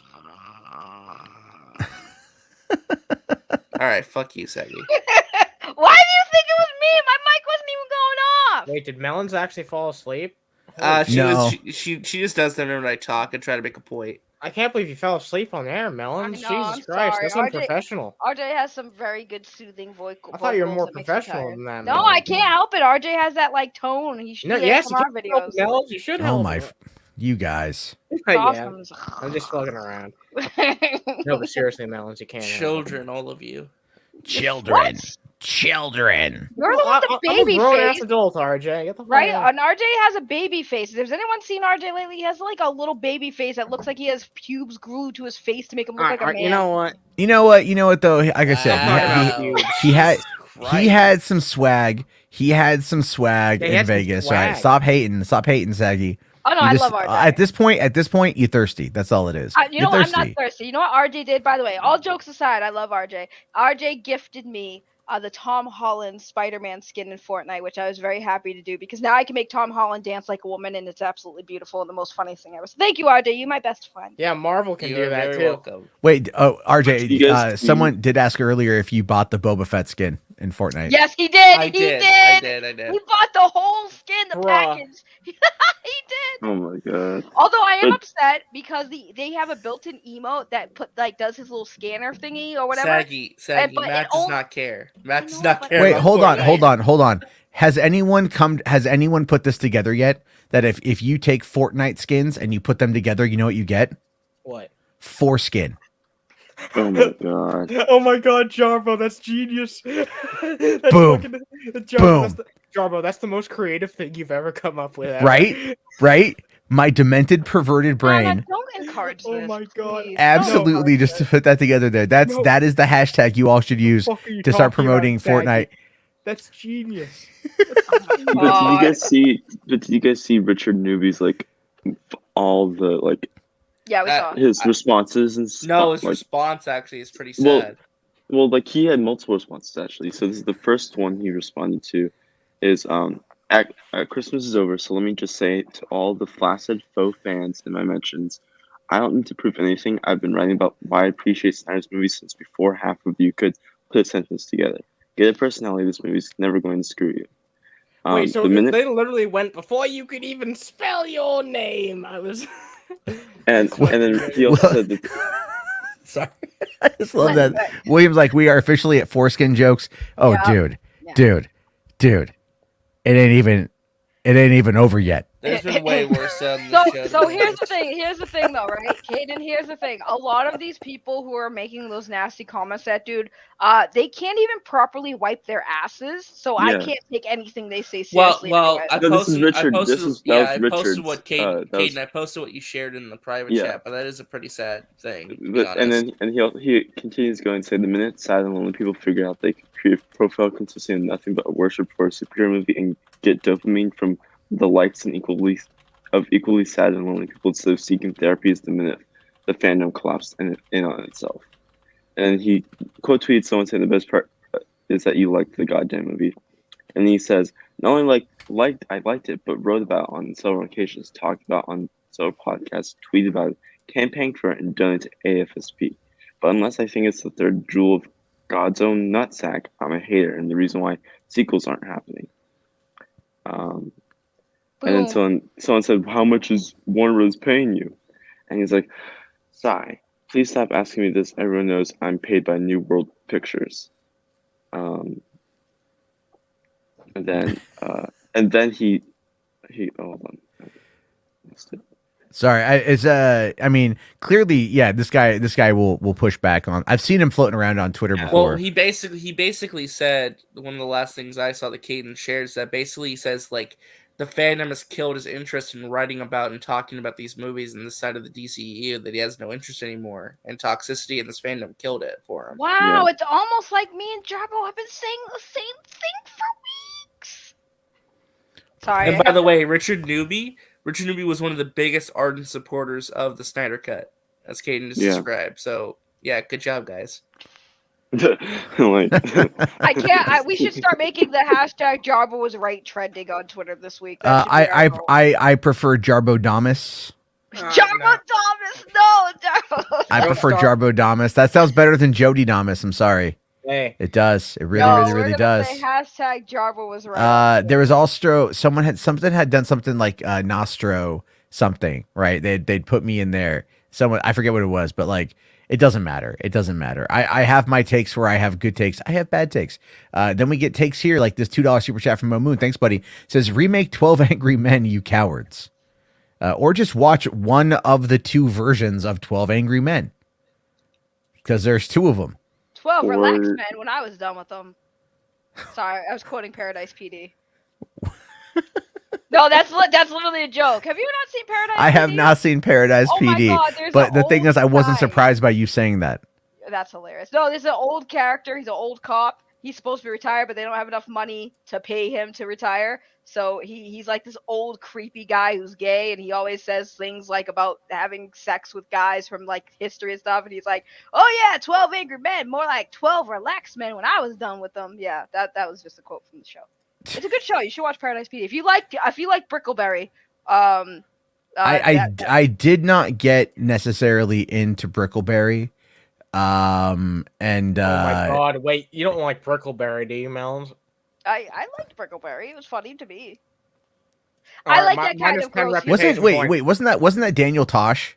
Yeah, wasn't Daniel Brickleberry Tosh- Daniel Tosh? yeah, He Daniel voiced Tosh the was bear, there. right? He was Yeah, the he bear voiced in the the- show. yeah. Okay. He wasn't that good as the bear though. I didn't like his. Well, voice as Daniel the bear. Tosh has got like one skill set. Yeah, he's not that funny in the cartoon, but I like Paradise PD. I thought it was like it's like Brickleberry. I think it's funny. Well, there's a lot of funny shit on Netflix I haven't seen yet. Like, what was that one that just came out about the conspiracy theory? Inside Job, right? Inside Job. That show came out. I missed that one as well. Oh, you know what you need to watch? Sorry to cut across you, but you know what you need to watch? That new movie that came out with Leonardo DiCaprio and Jennifer Lawrence. Don't Look Up. Don't Look Up. It's Yeah. it's pretty funny. It's a pretty Nice. funny movie. I liked it. It was pretty. Funny. If I did not stream tonight, I was gonna probably watch Matrix and watch that one. I was just in bed. I heard Don't Look Up is pretty sad though. Like it is funny, but it's also The sad. ending apparently is really like holy shit from what I've been hearing. But it's like it's funny because it's like it's about Leonardo DiCaprio and Jennifer Lawrence are like scientists or whatever, and they discovered that there's a comet that's about to literally destroy the planet, and no one seems to give a shit about it. And that's the funny thing. Like they're trying to tell people, no, guys, like the planet's going to die. There's nothing we can do. It is going to impact Earth and destroy it because it's so huge. And everyone's just like, yeah, but like this celebrity's going through a breakup right now, and that's more important. So it's like really, really funny the way they did it. I love Jennifer Lawrence and I love Leonardo DiCaprio in this movie. By the way, Leo's looking kind of old. He's looking like a dad bod, and I'm like all for it. Yeah, I mean, okay. Why hasn't he won a friggin' Oscar yet? Has he won an Oscar? Yes, he won for The Revenant. He needs to It win literally more. took Leo to get fucked by a bear in a movie before the Oscars to go. Right, but that's what I'm It's your saying, like, time. He didn't Right, have right, sex like- with the bear. Hold He on. got fucked by the bear. He got All right, mauled. it by wasn't the bear. consensual. He didn't It have wasn't actual sex with the consensual. bear. But He like, didn't get- he needs more Oscars. That man is a That freaking that bear raped him like Gal Gadot's character raped that one dude in Wonder Woman 84.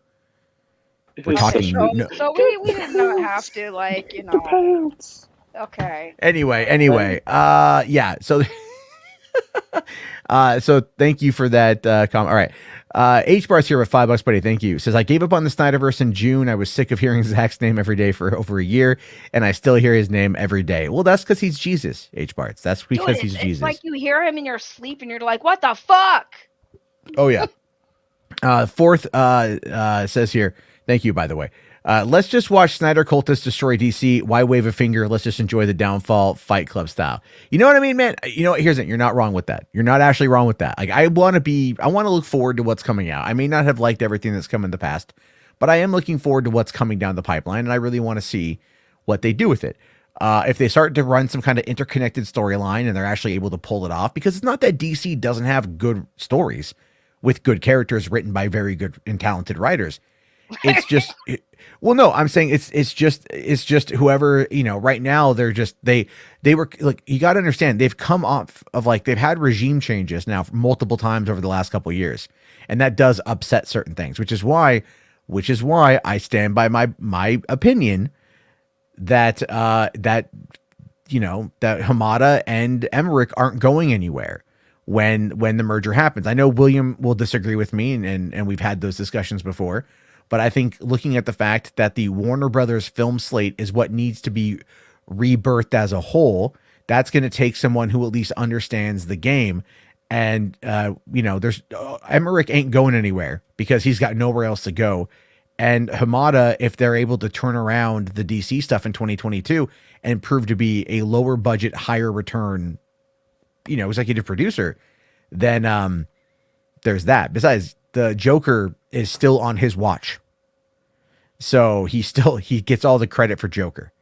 $1 billion, Oscars, like that is going to protect him. Mark my words on that. But you're right. The fandom is going to kill it. H. Bart's here says when Zach dies, oh my God, when Zach dies, they will start Xenon and will say Zach will return from the dead to restore the Snyderverse. I don't think they'll ever let it go. Yeah, Zack Snyder will one day pass away, unfortunately, and they will create holograms in his honor, and it will just be him stuttering over trying to finish a sentence on a live stream, and then dodging questions that the fans ask him. Like, could you imagine if they use an AI to process to create Zack Snyder in like a hologram form, complete with the ability to answer questions, and people come up and go, "Did you ever want to actually how did you would you ever want to direct a Pinkie Pie movie?" And then the answer is just like My Little Pony, Pinkie Pie movie, right? And Barbie's movie. Wow, you aren't cultured, Saggy? Yeah, you're not cultured. Do you not know who Discord is? What the hell? Are you just not up to date on the My Little Pony universe? What is wrong with you? I don't do My Little Pony. I'm sorry. Saggy's uncultured.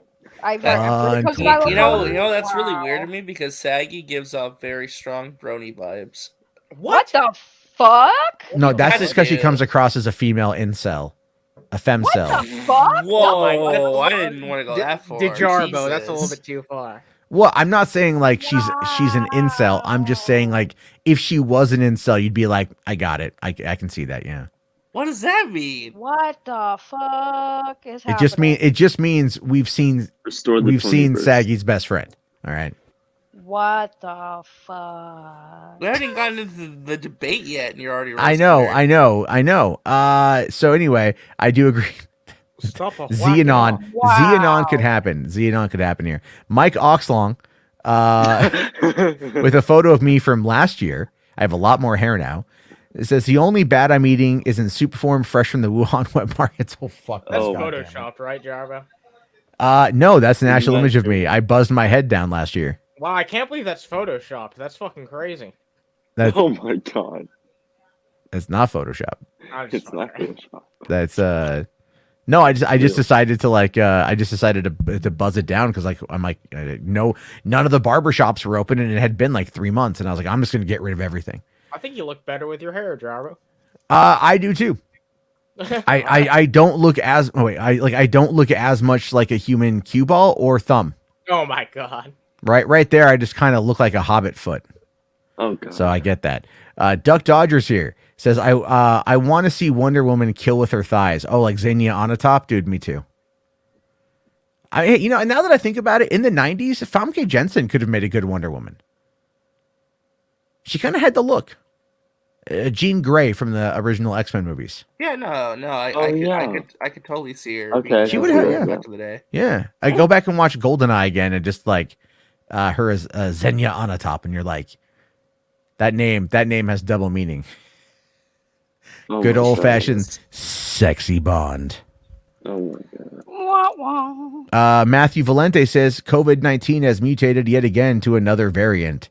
What, past Omicron? Are we past Omicron? Like, or if we're past Omicron, wouldn't they like have shut down everything by now? I don't fucking know, man. I'm looking it up right away. Yeah, I don't know if they've done that or not yet. We'll have to, that's going to be a thing. I hope not, because I want to, I got to get my booster, and I recommend everyone get vaccinated and boosted if possible. So the more of us that do it, I will take a political stance on that one. Get the fucking jab. Yeah. End the coof.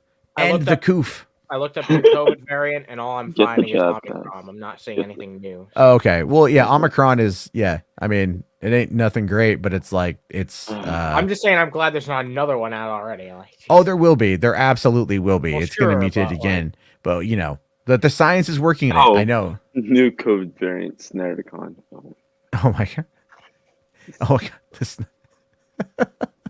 Anyway, command unit here with 15 shekels. Thanks, buddy. Says, Happy New Year's, guys. Still have a few days left to go on that one, but thank you, man. It says, also react to Battlefleet Gothic Armada Space Marines trailer because 2022 will be a Warhammer year. All right, man. We'll take a look at that at the end. Thank you very much for that one, command unit. And all right, so let me just make sure. There's one more from Mo Moon. Okay. Remake In the Heat of the Night, you cowards. I don't think I've seen In the Heat of the Night. It's a very familiar title. Yeah, hold on. In the Heat of the Night. Is it a porno?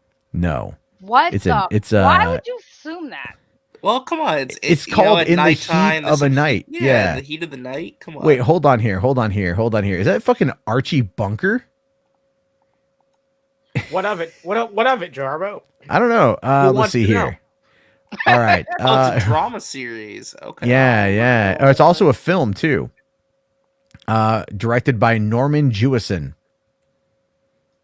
Okay, there's a movie first, then a TV show. Yeah. So, all right. So here. Okay. So here we go. Right. Carol O'Connor stars as a small town police chief in fictional Sparta, Mississippi. For a small town, Sparta has its share of murder, rape, corruption, racism, and drunken driving. So O'Connor's chief, William Gillespie, has his hands full. The TV series based off the novel and film of the same name. Dun dun dun. Oh yeah, because the movie had Sidney Poitier in it, and that's where he had the famous line where he says, "They call me Mr. Tibbs." Ah, okay. They call me Mr. Tibbs. What the hell was that, Caden? That was like the worst like Sling Blade impression I've ever heard in my entire life. Like the most awkward silence, and then They call me Mr. Tibbs. call him Mr. Trey. Mr. Tibbs is what they call me up in this motherfucker. Here we go. Fourth. That sounds like it. Like I don't know that line. It sounds like something that you In the Heat of the country Night, music. Triple X. Oh my It does God. sound. It does sound that. It does sound like because it's like the. I mean, I understand like the heat of the night, but it does sound like in the heat of the night. Is that like an Two alternative cops title? get down. Or Yeah, I Bat know, right? Pussy? God. You're just like in the sweaty summer humidity in deep South Mississippi. In the heat of the night means it's all eruption all the time. Hey, Saggy, Coming. Oh my God. Bat pussy. Did you say fat pussy? No, bat pussy. Like, what It still sounds like you're saying fat, not It fat. did sound like you said It sounded like you said fat pussy, and like what the fuck, dude. Like that he died in Sopranos. Here we go. King and Gold says creepy has entered the chat. Just do you just yell that at random people, Anna? Hey lady, what? Fat pussy. How did you know my high school nickname?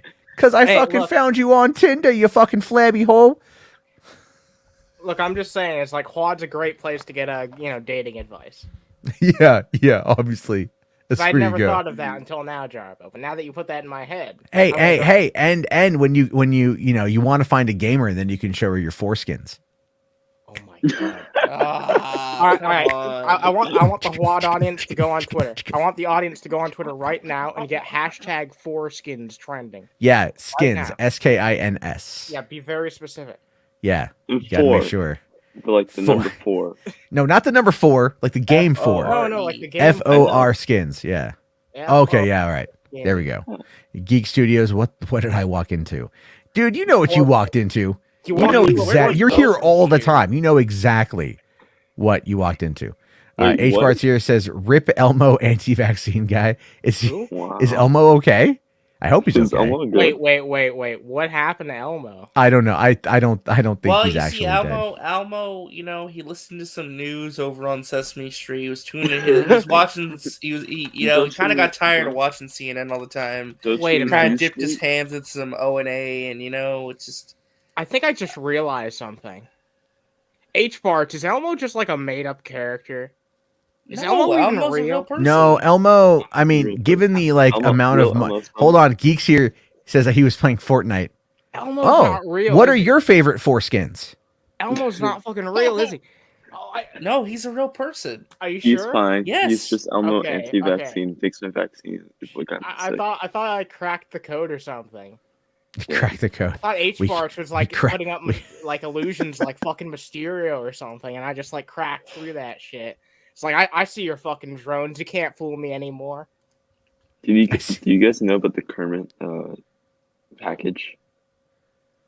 The current package videos. Yeah. Hey, I'm looking for some baddies. There's a guy who goes on Omegle with like a Kermit puppet and like basically like pulls out like a A eggplant. Cucumber. Oh, that guy's hilarious. Or I watched him zucchini for or whatever. hours, bro. It's hilarious. Like I saw his video on Max's channel. That was pretty funny. That was pretty good. It's definitely not something I would watch every day, but yeah, I could do No. once a week. That wouldn't be a problem. Yeah. No, it's pretty funny. Yeah, you like this? You like There this? you go, Donovan here. Elmo isn't real and Santa isn't real either. Don't tell me it's not real. Santa's real, guys. goddammit. Santa's real. Santa. Don't tell me it's not real. Rational here says, "Did you hear Campia said Iger will return to Disney?" That wasn't Campia who came up with that. That was another report. That was a speculative report that had made the suggestion that Iger will return to Disney. Because there's like with the fact that he stepped down and Susan Arnold Do took his over the political board. run. Yeah, well, no, he's not going to do politics. He's already know. yeeted out of that discussion. But here's the thing with Bob Iger, and I'm sure Caden will absolutely agree. He holds the largest amount of personal shares of Disney stock. So if there is, if for some reason everything starts falling apart with the parks and the movies, like, and Galactic Star Cruiser is kind of the first crack in that, if you want my honest opinion, that people are absolutely canceling their pre-orders. And that's pretty, that's definitely wild. And So Iger will have a big. Iger will come back. Yeah. Yeah, if he sees something wrong, and after he left and everything, he's like, "Oh, you guys can't do this without me." And he'll be like, I'm going to come back now." And Because the of thing how much yeah. shares and stocks I have in this company, and how much time I spent. I just get really bad vibes from Bob Chapek, and I feel like the sooner he's out, the better. Well, I mean, look, the thing is, Chapek has always been a number cruncher. He's always been a penny pincher. He's kind of killed. He's a number the cruncher and a parks guy. How should I put this? I don't want to say he's killed the Disney parks, but he's made so many sacrifices and moved away from so many of the financial ideals that division used to stand for, to where it's like cheap and lazy over innovative and magical experiences. To where I get really concerned when he's operating like the entire company and like what that kind of number crunching thing is going to do. See, the way I think the thing is though, under Iger that would work because Iger is all about the spectacle anyway. Iger goes out, he makes these massive purchases, Lucasfilm, Marvel, like I think because he knows the long-term investment. Yeah, and things are. And there's even like the character Oswald the Rabbit, one of the original characters that Disney created that was owned by Universal. And Iger had he randomly went out and got the rights to that back, So Iger understood what was good. And then they subsequently, they were going to develop shows for it and then they canceled it. It's really weird. But no, the thing is Iger understood the business side of it and what the fans wanted. And when he was able to make that work and he was able to have the creatives create, and then the parks could easily reflect what the creatives created. And as long as there's new content coming in and there's good content coming in, then at that point, the parks are going to look. Avengers Campus. Yeah, you're going to get things like that. You're going to get things like Galaxy's Edge. You're going to get things. Well, I don't even know if I'd argue Galaxy's Edge is great. It's good. It's fun, but Avengers Campus, I would say, is pretty good too. But it's like Galactic Star Cruiser and some of the sacrifices made for the experience when it comes to performances and parades. That's really off-putting for Disney parks. I mean, well, I think Avengers Campus, that whole idea of the streaming and the theatrical characters going into that, when they're currently running, was the Feige and Iger thing. It's not a Feige Chapek thing. So while the Star Cruiser thing, it definitely is while it wasn't in the happening when Shipek came in, so it was doomed when it wasn't like up and running when Shipek came in, because now look at it, people are canceling their pre-orders and their reservations now, and just look at the promotional for this stuff. It's not good. Well, I think it's the thing is Disneyland, you know, they're obvious, like it's just too expensive. I'm sorry, it's too fucking expensive. And they're gonna have to really come to a reckoning on that one, because it's just like it's so fuck. Like I went in July of 2019 and it was $300 for 2 tickets. Never mind $24 for parking for 1 day. And that was only to go to one park. And I chose Disneyland because I wanted to go to Galaxy's Edge, and I had fun. I had a great time at the park. You know, do I feel I got my money's worth? Yeah, sure. But I would have liked to have been able to go back when it was, you know, clearly cheaper, when it was like $70. I could have gotten a park hopper pass like 120 and then been able to go back and forth all day. Would have been great. I just feel like Disney, they're in a couple bad places right now with all this. Duck Dodgers here for $5, buddy. Thank you very much. Says chances of musical version of Two Girls and a Cup with Taylor Swift and Jennifer Hudson. Well, I think you could, you know what? I have a feeling you could maybe make it happen, actually. And I say that because you write the song about Two Girls in a Cup, and you write it for Tay-Tay and Jennifer Hudson. And then you add subtle references in there, you know, like the ice cream cone. There's nothing subtle about it, Jarbo. Well, no, what? What are we doing here? I'm just saying, like, if you could find a way, what if you could sell Two Girls, One Cup to like Disney? How would you package it? Well, what if you couldn't, Jarbo? No, fuck that. No, that's not the hypothetical. What if you couldn't? Is just like don't do anything. You know, like, that sounds like a pretty good possibility to me. Sure, in this particular situation, yeah. Do you want to sell Two Girls, One Cup to anybody? I don't know. Certain websites, maybe. But if you had to package it as like an animated children's show, like what? Stop right there, Jarbo. It would just be called Cavity Falls. Oh my god! All right, I'm putting my head in the sand like an ostrich. I've had enough of this, Jarbo. You've gone off the rails. I made that. That just came to me. You guys. That was really funny. Hey, Mel. Yeah, boo. All right. So here's what we. you guys want to laugh at Cameron Pasha? Yes. No. Or do you want to fight me over the Ray Fisher thing? I think everyone wants to see Saggy and Jarbo fight. To be honest, yeah, I think. Why? Right. Why do you guys I want to want laugh to at see us Karen fight? Pasha, and I also want to see Jarbo and Sagi. All right, everyone. Why does everyone want to listen, see us fight? listen. We get a lot of Karen Posh in the show. It's very rare that Saggy shows up to fight Matt Jarbo. Why That are is we true. fighting again? Matt, go to your corner. Because you have differences of opinion. And Matt it's and time for you Sagi to go have to your it out. corner. Think about your lives. Okay. Because Jarbo wants this. He wants. Yeah, He wants you know what, to Sag, fight you have a him. difference of opinion. It's time for you to hash it out live for the entertainment of a lot of fucking people, because it's YouTube, and that's what we are. We're all whores for attention. When I Anyway, was a boy, Yeah, I was So, wait. we're kind of sluts in that regard. So yeah. should I do like a Michael Buffer style opening? Yes. All right. Let's see here. Ladies and gentlemen, in the right corner, coming in from Boston, Massachusetts, you know her, you hate her, Miss Floppy Titties herself, Saggy Melons. And then in the left corner, you know him, you love him, the greatest of all time, the man with a gigantic penis, they call him the Triclops, Mr. Matt Jarbo. Woo! Yeah, thank you very much. All right, now let's get ready to fucking rumble. All right. I was one. I was hyping myself up to win. Also, you can start referring to me as Triclops.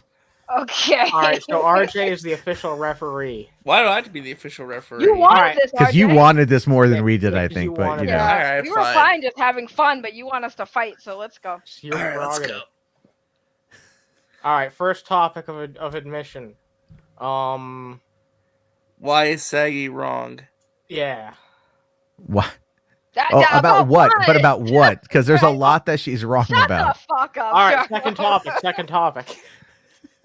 Why Okay, was no, why you was guys are Saggy? awful. No, shut up. You don't. No, you guys are bad at this. Okay, Jarbo, what is it that you wanted to debate? Okay, people. okay, What is okay. it So earlier tonight, you were claiming you were being very contradictory to yourself, to your own arguments on your stream.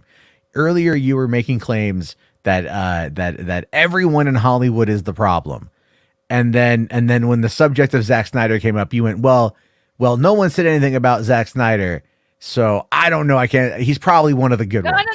no. That's not what I said. So RJ brought up the point. So what I was saying was that everyone in Hollywood right now is part of the problem. And RJ said, and then other people. I wouldn't even say RJ. It wa- But it wasn't- define. it But wa- hold it on, hold on, wasn't hold on, just me, it hold on. wasn't just me. Define the problem. Define the Well, problem. So to give context, because you're not giving context to your audience, what I was talking about was the issues that were in Hollywood, and I was talking about all the like known bad stuff that goes on in Hollywood, and I said that everyone in Hollywood knows about it and is to blame. And then somebody said, but what about Zack Snyder? I said, I'm not saying Zack Snyder participated in the bad things I'm talking about. Is he aware of some of the things that happened? I'm sure he is, but I'm not saying he took part in that. I'm just saying that in Hollywood, a lot of these big executives are aware of all of these awful things that take place in their industry. Well, I mean, I'll concede that bad things do happen in Hollywood. But the thing is though that not everyone tells the truth, and we have had many instances where certain things were manufactured, and and then my question becomes, it's like, who are the people in your mind that you think are the ones causing like all of this harm? Like specifically, which areas of it do you think I think the are people the who biggest problem? I think the people who are making the most money is the biggest problem. Okay, so because they're the most protected, is what you're trying to say. I'm saying they protect the money. So, for instance, for example, I use Ray Fisher as an example because Ray Fisher was somebody who came out and said a lot of things. Okay, bye, Kaden. And I feel like that there is some truth about people protecting other people. So, like, say Joss Whedon, for example, was being a complete d-bag to people, and then Jeff Johns saying, "Oh, we just don't want to make Joss Whedon mad." And I guarantee you, a lot of big CEOs and a lot of executive people were protecting Joss Whedon because he makes movies, he makes money, so they're going to protect their money. So that's basically what I feel is like all these big people, the people who make the biggest checks are the ones that are doing the most dirt and protecting others who do dirt if it's going to cost them money. But again, here's the thing with that though. When you say protecting Joss Whedon, you're not specifying what they're protecting him or why they don't want to make him angry. But that's the thing.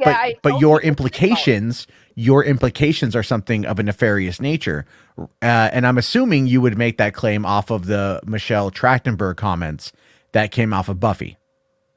Not even just that, just a lot of things. Like every time an actor comes out, right? An actor or a staff member comes out, what is the common thing that they do to they say they all have one thing in common, and I know you've heard it, Joss Jarbo. Whedon? No, I'm saying like anytime an actor, right? Ruby Rose, Ray Fisher, all these people come out. What is the default statement?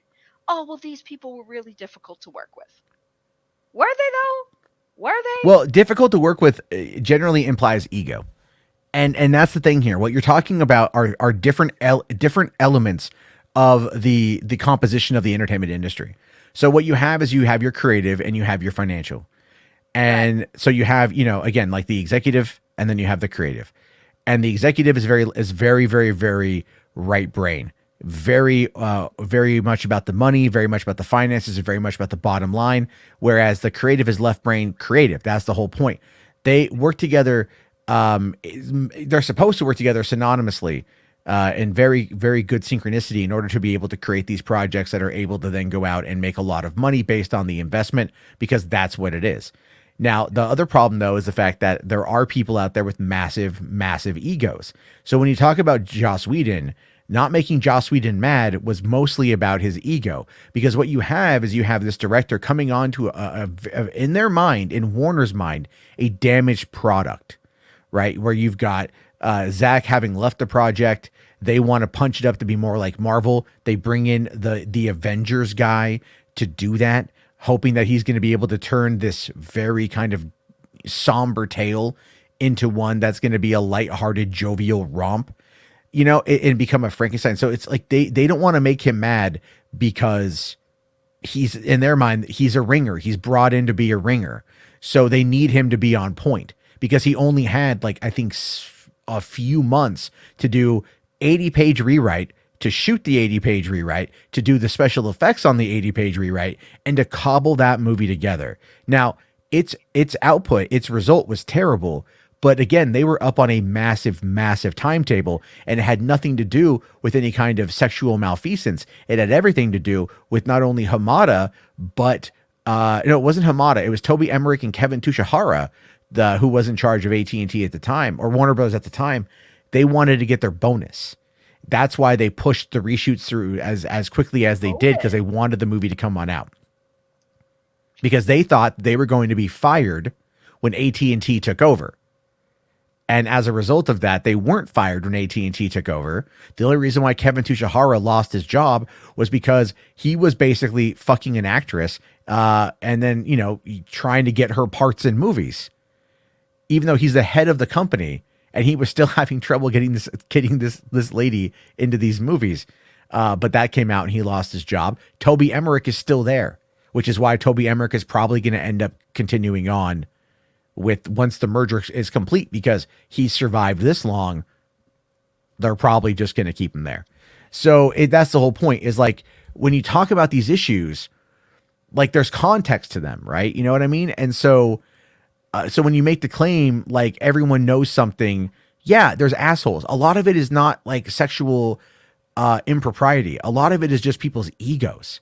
Right. You know, and I never said that about Joss Whedon. I but you did make the implication, though. But you did make the implication that everybody knows, meaning everybody knows about the stuff that goes on. They do. You but can't tell me that that once people didn't know about Harvey Weinstein. People Harvey Weinstein, there were rumors and there was speculation about it, but not as deep as it went, because people did keep their mouth shut.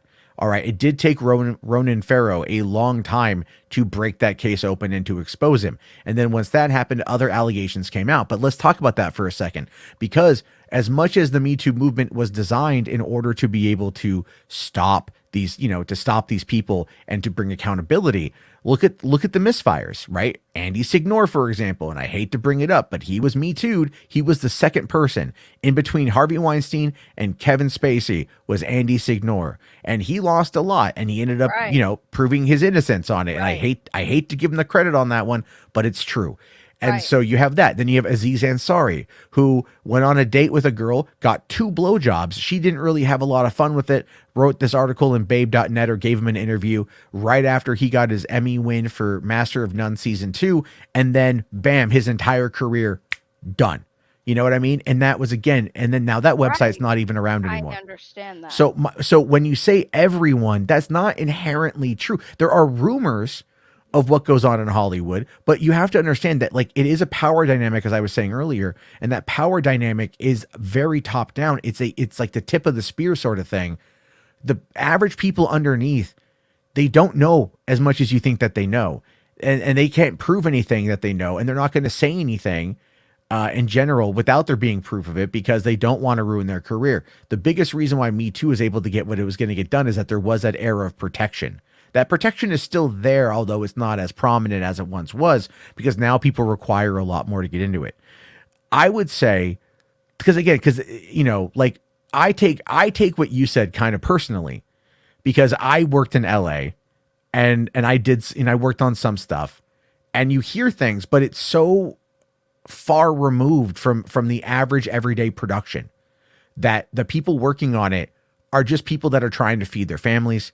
They're trying to work on their careers. And when you say that, you paint that, like, in my mind, you're painting it like these are complicit individuals who aren't complicit, and in many instances just stick to their department.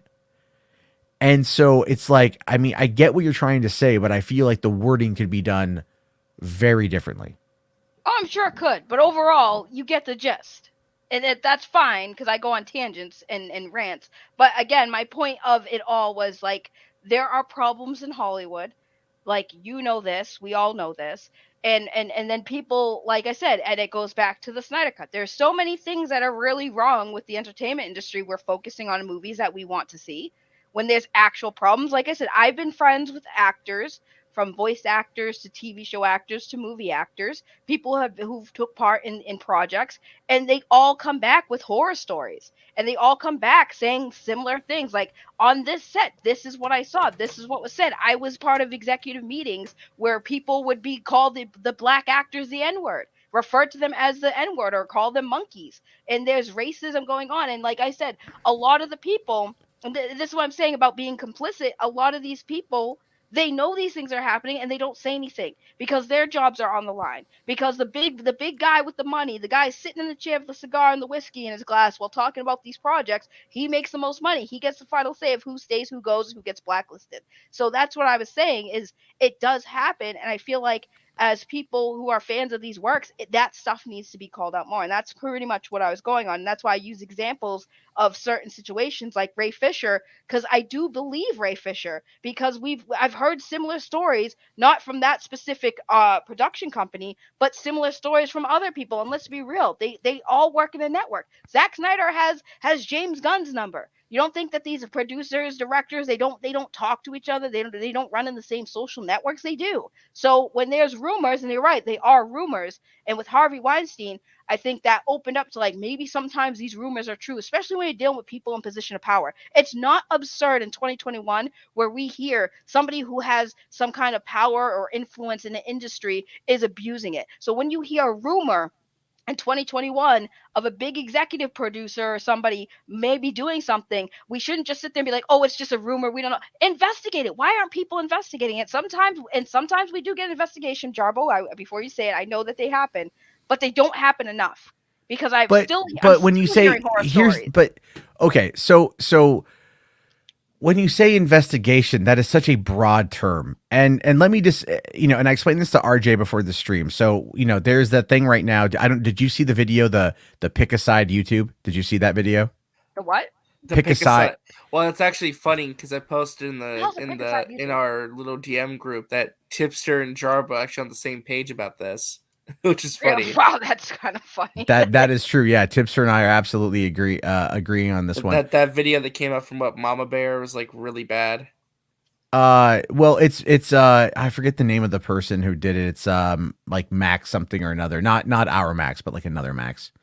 Let me just find this one here. So it's what's his name here? Okay, Mama Max. Yeah. So Mama Max just put out a video a couple hours ago titled Pick a Side YouTube. And the whole thing is basically about, YouTube suppressing people who expose pedophiles, people who expose people who abuse animals, it's things along those lines. And got a lot of people to come out and to do little testimonials, like Some Ordinary Gamer and Bo Blacks and that chapter and a few, like a lot of other people. It's like about a 30-minute long video. And mostly the whole thing was like, why aren't we being heralded as heroes is a big part of that. And why are our videos being demonetized? We're just trying to help people. And that's, again, the other side of that too. This video is very self-aggrandizing, very woe is me. This is where, I agree with Tipster saying that the guy who made it used the hot button issue of pedophilia to air out his personal grievances with YouTube and get a lot of other people that kind of felt the same way, because this was not about the investigation and exposing pedophiles. And the reason why I say it like that is because I feel it's a lot of people jump on the bandwagon of that while all coming in it from the best intentions, but not understanding how the legality of it actually works. So let me just quickly explain. So remember we talked before about calling the cops, right? And you said cops do nothing, which is true, because cops don't do shit unless they have a reason to do so. And by reason, it is either probable cause, as in the moment this is happening, or they're able to get an investigator to look into it in order to then get a search warrant and then go in and conduct, everything they need to get, right? Arrests or whatever. But when it comes to the actual filing of charges, the charges are put forward by the district attorney. So whenever you hear someone say in a movie or in a TV show or in pop culture, and they say, I'm going to press charges or blah, blah, blah, blah, blah. What that generally, that's not true. That's what they can do is file a report. That report will then ultimately get to the district attorney, who will then decide if it's worth pursuing charges for. Their whole purpose is to file suits, right? Their whole purpose is to charge people, take them to court, and get convictions. So when they view these things and they're looking to see whether or not they can get a conviction, they have to have really solid evidence to be able to prove beyond a reasonable doubt, because that's what they have to do. And if you have these YouTuber investigations, these people who do not adhere, and I'm not specifically referring to you, but it's kind of a colloquial, and myself included on some of the things I've looked into. What you have are people who do not adhere to even basic journalistic standards before going out there and making these wild, speculative accusations against people. And that can have massive impacts on their life. And what if they get it wrong? Right. And again, people go into it and they want to do it from the perspective of helping. And I get that. And that's a good thing. But it's like, again, when something is not archived to, let's say, archive.org or the Wayback Machine or whatever, and it's simply a screenshot, it's roughly inadmissible because, quite frankly, it could be manipulated. When you get third-party information from a third party, and what I mean by that are the people who, go to kiwi farms and they find the thread on the latest locale who might have been accused as being a pedophile, and they pull all of that information from screen grabs posted to kiwi farms. There's no journalistic integrity with kiwi farms. They literally can post whatever they want and no one's going to fucking care. And so then you get third-party information from third-party information, and you come up with your best speculative guess as to what could be going on. Or, you think you've done enough investigative research, but you haven't, because you're not a journalist with the resources to be able to do that. And again, as you pointed out before when we discussed the issue with that other person you were talking about, if no victim comes forward, the police are at that point unable to do fucking anything. And so this whole raising awareness shit, this whole fucking raising awareness shit is literally bullshit in my mind. And I'll tell you, and I'll bring up a prime example as to why I say that, right? I will bring up why I say that. So there is an article about me, for example, and I just want people to know this. So this is an article. That's not the right one. That's the other. What the fuck? Hold on. Sorry. I went to it. Okay, there we go. So this is written about me over on wikitubia.com. Okay. I have no control over any of this. This is written about me, and people are writing about the false flagging and everything else, right? Okay. So alleged racism, why I was kicked out of church, polar bear. Okay. And then all this other shit down here. They talk about all this crap. All this stuff is blown out of fucking proportion. All of this is blown out of proportion. And it's all done as a way to frame me in the worst possible fucking light. Okay. And so I'm trying to find if the other one there about I think it was the church video. Okay. So, all right. Okay. So here we go.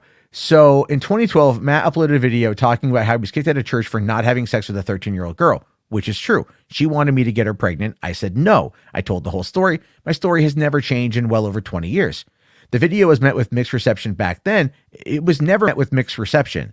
It was met with, oh, okay, that sucks for you, but I get it. But it resurfaced in 2019, as actually 2018, when Mr. Medicare was live streaming and criticized the video for being fabricating and misleading. The video also received a lot of criticism from other small YouTubers due to the fact Matt falsified his title to gain views. No, I didn't. I was legitimately kicked out of church because of this girl's salacious accusations made against me when she had asked me to get her pregnant, and I told her no. I was 15, she was 13. That is what happened. People took that. Medicare took that and put it in front of 15,000 people and accused me of being a pedophile. In front of 15,000 people. Jumped to that conclusion. What do you think that did? Right? What do you think that did?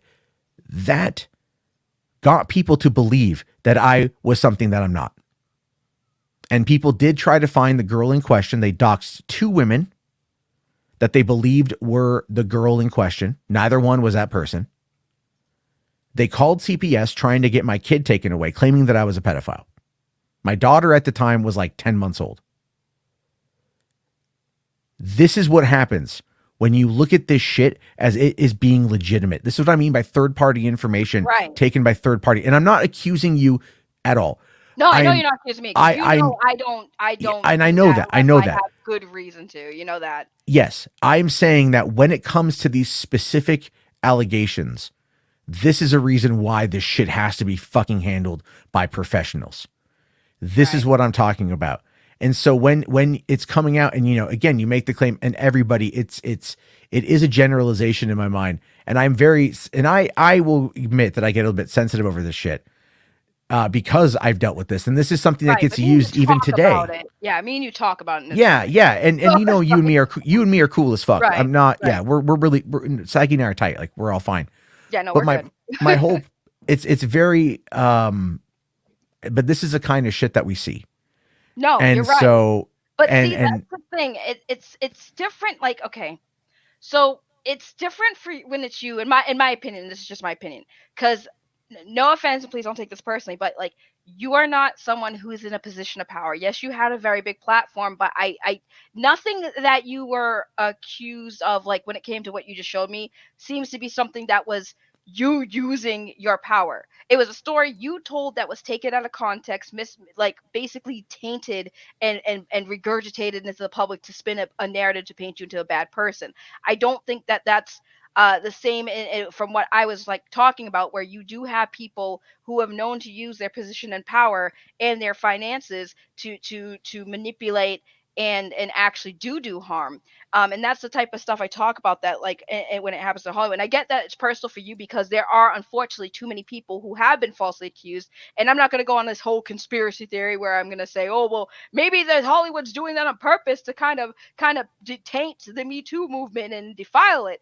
I mean, it could be possible, but I'm not going to go that route because all I know is that even though there have been unfortunately people falsely accused, and it still happens to this day, I do feel like sometimes that could be a deflect of the actual stuff that's still happening. I've heard stories as of like last year of people going into auditions and being offered some saying, hey, you want this role, how bad do you want it, type conversations. This is last year, so it's still unfortunately happening in the entertainment industry.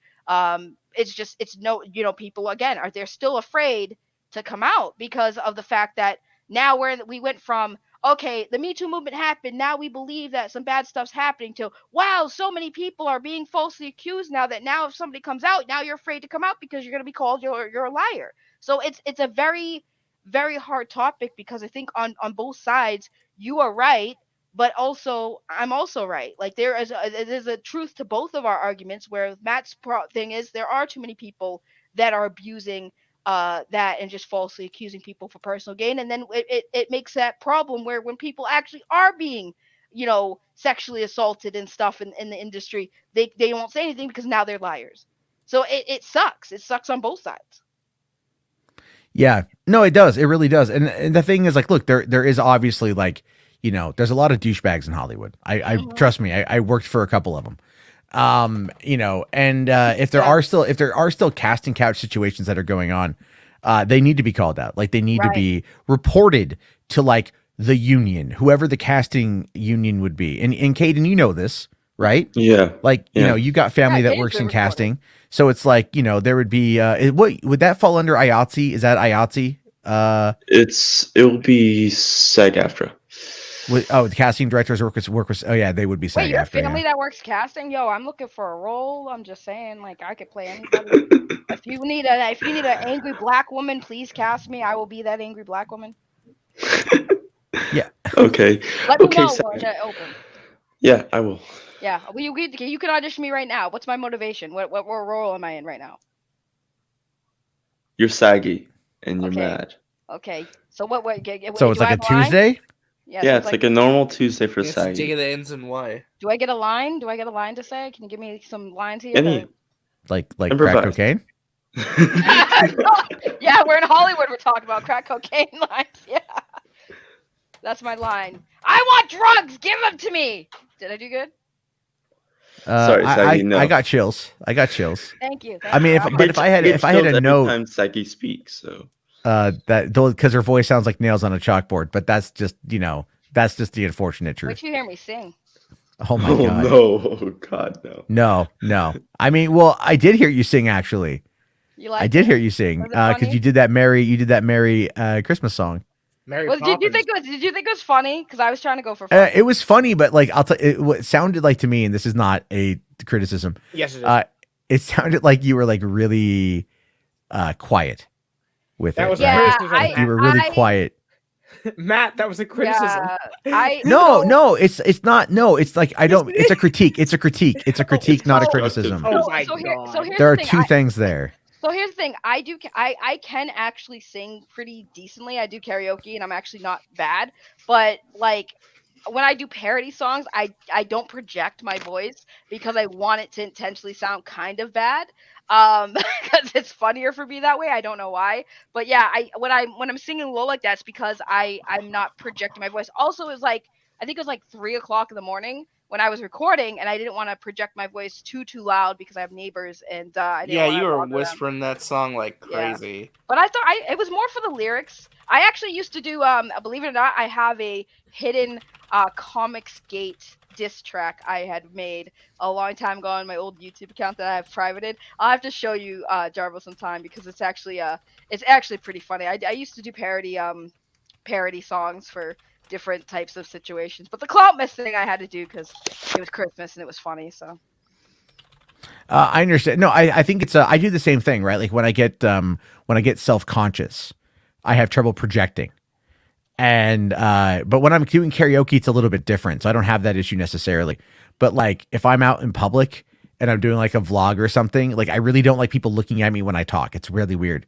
So I like to that's why I like being off camera and being just in the microphone. So I completely get that. Like I don't know if you heard last night's stream, I ended up doing Melikaliki Maka in the opening of the stream. I wasn't there. Yeah, that was playing good, Fortnite. Jarbo. Aw. I could, people thought like, cause like that I can sing.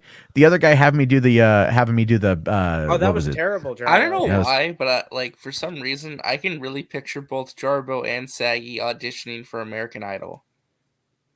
No, I'm not Uh, that good. I'm not that good to do American No, Idol. I mean, I don't know what I would like. I'd probably do Frank Sinatra and they'd be like, that's not sexy No, enough. you're- I'm all like, but what if I wave my dick at you while I'm doing it? And they'll be like, we can't see it from here. And I'll be like, hold on, give me a second. I'm a grower, not a shower. Jarbo would probably get into a fight with Simon Cowell. What is going on with these friggin' bots tonight, dude? Like they've been on full effect. I There's know. there's been a lot of bots recently, yeah. Real quick though, a couple. The I just saw Russians some super after chats. us. I'm so sorry. I did not realize that there were super chats. We got Commanding here for another $5. Says rewatch Major Grom, and I have to admit it makes me miss the Dark Knight films and early MCU. I mean, the MCU movies are definitely homogenized. I still enjoy them for the storytelling and obviously the spectacle, but the Dark Knight films are going to be very hard to beat, and I think the Batman's going to do it. I think the Batman's going to give us a serious run for its money on the Dark Knight stuff. I think RJ also kind of agrees. I think it's gonna be something cool. Yes.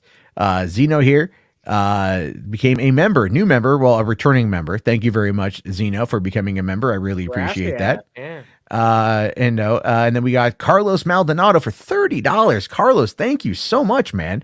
With a great question here, asking, is the Amazing Spider-Man 3 and Spider-Man 4 the next Snyder Cut? Why do people just magically forget about the past 5 years? The internet was crapping on the Andrew Garfield movies. Well, I mean, my take on it is, in this particular regard, people are, it is that old saying of you're only as good as your last project, right? And so now people have had 7 years in between. 7.5 years in between Amazing Spider-Man 2. Plus it's also internet culture that's really adopted Andrew Garfield and has really loved him and carried that fandom on for the past 7 years as well. Plus, there's also the fulfillment of he never got his proper conclusion, which also kind of adds fuel to that fire. I mean, of course, when you bring these two iconic actors and performances back, people are going to be like, oh, I want to see more of that. It kind of reminds people of like why they loved those characters, those iterations in the first place. And it kind of also kind of reinvigorates that passion to see more stories told with them. So, I mean, would I like to see them get a continuation? Absolutely. I don't think that it'll be in solo films, though. I think it's going to be in some other form, but I do believe they will come back eventually. Yeah, I'm in the same boat on that one. I also feel that Spider-Man 4 probably won't happen. I haven't seen Spider-Man 4 pushed like I've seen TASM 3 pushed. I think it's because TASM 3 feels more like a possibility because they have the perfect opportunity to do so with the Sonyverse. Like the Sonyverse needs a Spider-Man. There's Andrew Garfield. Let's go. You know. Also, like capturing the same feel of the Raimi film, something that what came out in the fucking early 2000s and ended in the late 2000s. Well, it's not only that, but like it's much more difficult because basically you only do Spider-Man 4 if you get Sam Raimi to commit to it. Like that's like people want Sam Raimi. And I to don't direct a think Spider-Man movie. he'll well, not want just to come Sam back. Well, Raimi. Like For Well, okay, hold on. Like right now, Raimi is doing Doctor Strange, and that's gonna be a massive Marvel hit for this year. What if? I mean, honest to God, what if Kevin Feige was able to talk Sam Raimi into coming back into the superhero genre and tackling Doctor Strange 2? I mean, what if with the success of No Way Home, they might go, well, I mean, Toby, are you game? And Kristen Dunst has already said that she would come back if they asked her. look, I'm down for one more film. But I don't know if we need it though. Like that's the thing. To be fair, Jarbo, to be fair, they are doing a lot of reshoots, right?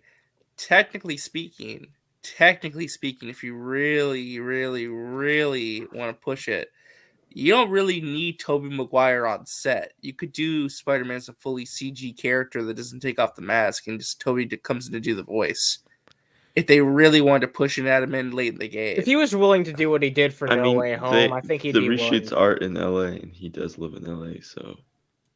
But I don't know. again, I feel like it's possible. I mean, I'm okay with it not happening. What we got was awesome, and I'm very agree. happy with it. I don't want to be selfish because what we got was amazing. It was something that I never thought we were going to see again. We saw it. Same with Andrew. The fact that he got the conclusion, he got that redemption that fans had really wanted to see. And again, people always ragged on Amazing Spider-Man 2. It had its problems, but the movie still did over $700 million. Man, it's still it's still a really bad movie, but it has some good redeeming parts to it. Yeah, like as a whole, on a whole. It's still probably the worst Spider-Man movie. But I don't agree with that, but really, close. I mean, even Spider-Man 3? Spider-Man 3, I feel like is a better, well-constructed movie. Yeah. No, Spider-Man 3 is better than that. What the fuck are you on? Spider-Man 3 is better than both TASM movies. Spider-Man 3, even though it's really flawed at its core, it's still a Sam Raimi movie, not a corporate mess that has an identity crisis about what it wants to be because it's too busy setting up a universe instead of telling its own original good story. You know, I heard some bullshit though. TASM, like the original one, the first one, that's better than Spider-Man 3. No, it is. No, it is. No. It is. It just is. Like listen, because Caden's not a big fan of the Amazing Spider-Man movies. Well, I'm not either. But like they both ruined both movies. Both TASM and TASM 2 ruined the core of Spider-Man. Man, I'm pissed off because I used to have the hipster opinion. Like, you know what, the TASM movies aren't that fucking bad. I don't want to sound like a fucking normie. Fuck this movement. I liked being a goddamn fucking hipster when it came to Spider-Man. This fucking sucks. God damn. I'm not going to lie, you've kind of lost me on this conversation. But no, I want to see more. I do want to see more. And I think that because I rewatched the film today, and I think that the film wanted to intentionally leave you wanting more from all three Spider-Men. Because I want to see more from all three of the fucking Spider-Men. Yeah. Well, here's the thing. It leaves you wanting more, but if that is the end, it's about as perfect a finale as you can get as well. Exactly. So no matter what they do, I'm fine with. It's satisfying and it leaves you wanting more, which I have to say is a huge accomplishment. So, yeah. It's I really enjoyed what we got. I thought it came together in probably the best possible way. If we get more, I will be very happy, but I'm also not going to be like, freaking out about everything, and I'm not going to be like, I see what Carlos is saying here about it being like the next Snyder cut. And it's funny you say that because one of the crazier fuckers with the Snyder movement, the Geralt of Snyderverse guy, is now trying to push the he's trying to co-opt the TASM thing, right? Yeah. So he's trying to get on that one now. Oh, which one? I was saying clout chasing. Sure. I mean, it's also because he also basically admitted the DCEU is dead. It's like, guys, look at this great Marvel stuff over here. We can campaign for TASM 3, guys. It's like, okay. I mean, at least they're kind of admitting that it's kind of a fruitless endeavor at this point for DC because they're not going to change. But it's like, so you move on to something else that's like more popular to get the clicks. I don't know. It's just bizarre to me. It's I kind of wish you weird could hear my eyelids blink. I think when we finally get to see what happens next, we're not going to get more with them for a while. But whatever they start building up to, like whenever they open the multiverse with the Marvel movies, and like more things come through, and I think we're going to get more of that, after Doctor Strange. I could see Toby and Andrew coming back. I could see that being like a big like event film, like what if they show up and it's like in the next Avengers movie, Toby and Andrew along with like Thor and fucking Guardians of the Galaxy and Black Panther and I shit. think it would be huge if they do Secret Wars, where it's like all these multiverse versions of the Avengers and all these Marvel characters, plus the ones you followed and knew. Like, I think it'd be a great opportunity to bring in Toby and Andrew for Secret Wars. That's something that they should not pass up if they have the opportunity to do so. Yeah, I definitely agree. I think, but look, here's the thing: if I would argue if this becomes the next Snyder Cut movement sort of thing, it's in the best. It's more likely than the Snyderverse being restored. Because there's actual money here, and it's quantifiable money. Whoa, are you saying there's no money in the Snyderverse, Matt? I am saying that without theatrical box office numbers, we have no idea what the impact value is for the movie. I know it's done well. I know people have bought it. I know people saw it. But again, we don't know. We can only run on data that we know. And that's kind of where it's at. I'm not saying it did, but I do feel. No. I get what you're saying. Absolutely. I love here. Duck Dodger says Spider-Man 3 was crap. The dancing alone killed the movie. Nope. I love that bit. Well, I know we haven't gotten. I don't know if we want to cover it tonight, but there's so many rumors about what Sony wants to do going forward, like a Black Cat thing with Anya Taylor-Joy and Spider-Gwen and all this and that. Who knows what they're thinking over there right now? But I'm sure they're itching to because I speculated. I think after Kraven, the reason they haven't dated any movies past Kraven is because I feel like they're going to heavily reevaluate where they want to go in The Wicked No Way Home. And I feel like it's going to be a lot more Spider people movies. Like I'm talking Spider-Gwen, a Miles movie, Toby, Andrew continuations, like Venom 3, obviously. I feel like they're going to start de-emphasizing villain movies going forward. Yeah, well, maybe. I think after the success of this is going to definitely be something. By the way, great debate, Jarbo. We really had it out. That was amazing. That blood sports we just had. Oh man, you got me good, Jarbo. You got me good.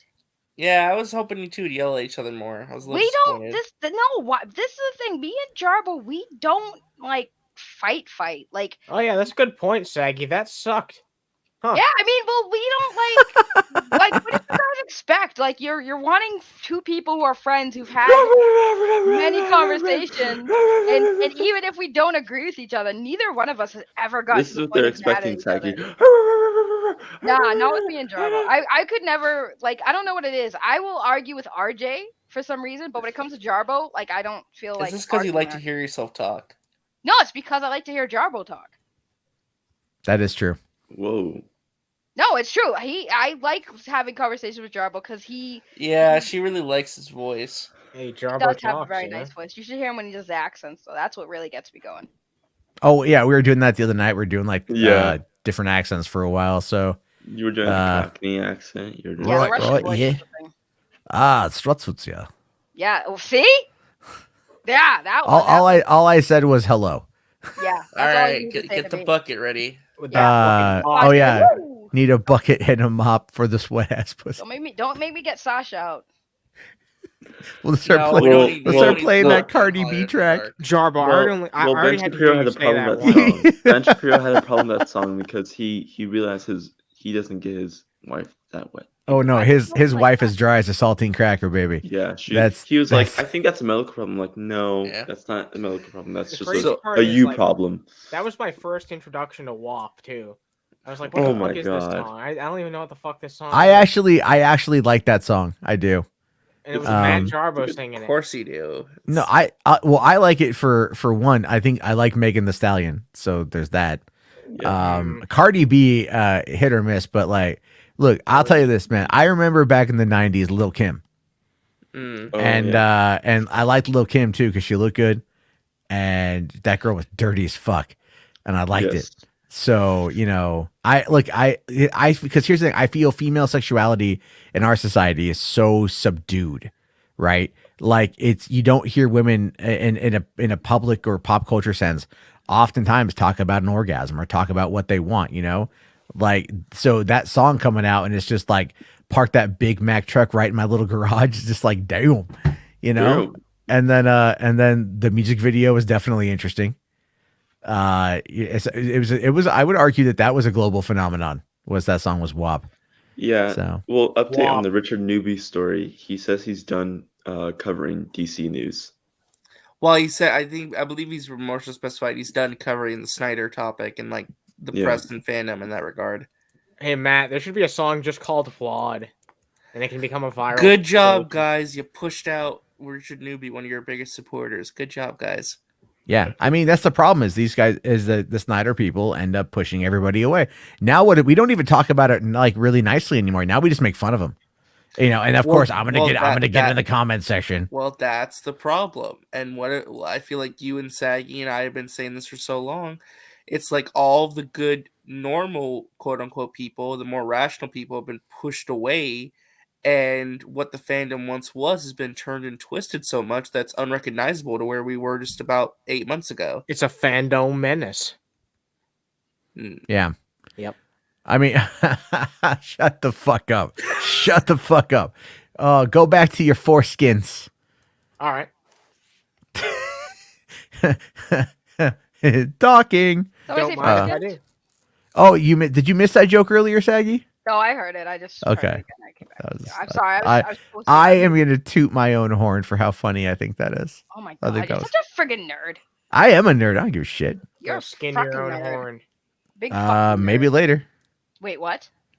What? No, skin my. No, it's you know before I go to bed. What? What? You What? guys don't? You guys don't? He's a grown ass adult What? Is he I don't know. though? from a certain point of view. It's getting late. from a certain point of view. Yeah, that's very true. That's very true. Anna, do me a favor as we start kind of getting ready to wind this thing down a little bit. Can you get the Discord link and like a good one? Yeah, sure. Yeah. If you got one still. Good I don't know one what. as opposed to the bad one. Well, no, because Anna knows how to get more of a permanent one than I Yeah, always. I'll make Yeah, you a because when you permanent go one. to invite link, it gives you the option to select. well, one. no, there's other ones. No, you got to talk. Anna knows Discord. I So, got it. Yeah. I mean, you should Uh, know Discord if you have one. Command Unit here says, watch some church chants to clean your soul. I don't quite know if that would clean my soul or make me more dirty. Yeah. It is No. colon. Some Oh my colon, god, and it's cold. colon blow. He's getting to the age, man. He's gonna need a colonoscopy soon. I dropped Yeah, it in the chat. Go pin it if you can. yeah, I will. Let's see. There it is. That's people the can wrong. people can join the $3 theater. $3 Discord theater. server. Yeah, Not very I see that. active. Well, we're gonna get it active. Clearly. yeah. I mean, we average more than about 100 people a night. Even on like slower nights. So it's obviously people are tuning in, and I don't know that's why. pretty. Why are you? Guys I'm gonna say it's because I bring on interesting, intelligent individuals that share True. a common appreciation for movies and dick and fart jokes. Based and true. Aw, I that was directed towards us guys. Aw. No, hold on. Okay, McLeod says subdued, women, especially younger girls, are so hypersexualized by people like Cardi B and Megan Thee Stallion that is cringe. Look, what we're talking about, sexuality and sexualized are two different things. Yeah. All right. With the hypersexualized thing, I'm not a fan of. I'm not a fan of that at all. I feel that there's so much aimed at young girls that are just like, that make them dress a certain way or act a certain way. I'm not a fan of. What I'm talking about, what I'm referring to is the fact that when it comes to actual healthy sexual expression, which of course is the act of having an orgasm, whether it is through digital penetration, actual penetration, or oral penetration, whatever it is that rocks your boat. We don't ever talk about that because it's considered a taboo topic. I mean, in movies, especially in pop culture, women having orgasms is something that is oftentimes shied away from. like literally go back and watch the documentary. This film is not yet rated, and they talk about that. Men can simulate orgasms all the time in movies. Doesn't even matter. No one bats an eye. But a woman gets off, and that's a problem. You know, like women, the hypersexualization in the pop culture media, I'm not a big fan of. But there is a healthy way to express yourself and to view your body, and to engage in these kind of acts in a very productive and healthy way. And that's what I'm talking about. You know. And I just like the lyrics of WAP. I don't know why that was Okay. just the way he said that there. And I just like the lyrics of WAP. Look, the fact that it starts off with the line of the lyric of "There's some hoes in this house, there's some hoes in this." I'm like, yeah, yeah. It does it perpetually and never stops. Yeah, I'm okay, dude. There's a Rihanna track where she says the same thing like 24 times in like 3 minutes, and like that's the club track. You know, so let's not act like we're not seeing a lot of this crazy shit. I got a bad first impression of that song because when I first heard it, the hoe in the house was you, Jarbo.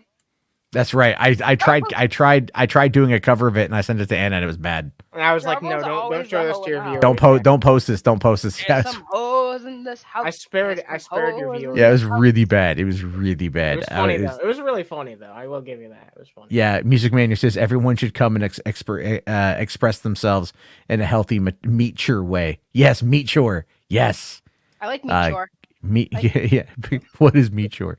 It's Mature. It's mature. meat and mature. Yeah, there you go. You meet in the middle. There you go. You know, no, it's not that McLeod is a Puritan and lives in an ivory tower. I get what McLeod is trying to say. I just think my argument is not meant to be like my arguments. I explain my argument, so there's that. Yeah. But all right, so let's take a look here. Get off of the orgasm conversation and on to Emma Stone and Spider-Gwen. Okay. Just because that's going to be another orgasmic situation. So according to someone here, Edwin, who I don't know, says Sony wants Emma Stone for Spider-Gwen, and then My Time to Shine says this is true. Yeah, Edwin is one of those old classic quote-unquote leakers in the Marvel space. Roger Whether or not Wardell he's type. Oh, sorry, what did you say, Kate? Roger Wardell type. Oh yeah, like a but not Wardell 2. Yeah. Not Wardell 2. Not Wardell because I'm 2. pretty certain, if I had to guess, I am pretty certain that Taylor Murphy from Cultured Nerd is Roger Wardell 2. Or he knows who it is. Because there's been some interesting correlation between that brought to light on Reddit. And I've noticed recently Roger Wardell 2 has started getting active again, kind of around the same time the Cultured Nerd started getting active again with Taylor. Don't know. It's just it could be coincidence. It probably is. These are things I notice. Yeah. But if you don't know, My Time to Shine Hello is one of the mods on the Marvel Studios spoilers subreddit, and she's very reliable. I mean, she got a couple things wrong about Spider-Man No Way Home, but we don't know if that was stuff that was cut from the movie. But she's been pretty right on the money with most stuff, including Loki and some other releases that have come out. So, and she really doesn't like Mikey Sutton. She works for Marvel Studios, she says. Does she? Yeah, she said that. Mikey Sutton, eh? Well, to be fair, Matt, and I say this, I like Mikey a lot, but a lot of people actually don't like Mikey in Geekosity. Yeah, it's kind of weird. That's kind of weird. Based people. Well, okay, but there are people. It's because they think Mikey like makes shit up. That's really what it comes down to. I think. Well, I think that he's gotten a lot right. So either he's really good at speculation, or or he knows some shit. I don't know. Well, like I said, every scooper has their bad day in the office. I feel like Mikey gets the information he gets. If it's right, it's right. If it's wrong, it's wrong.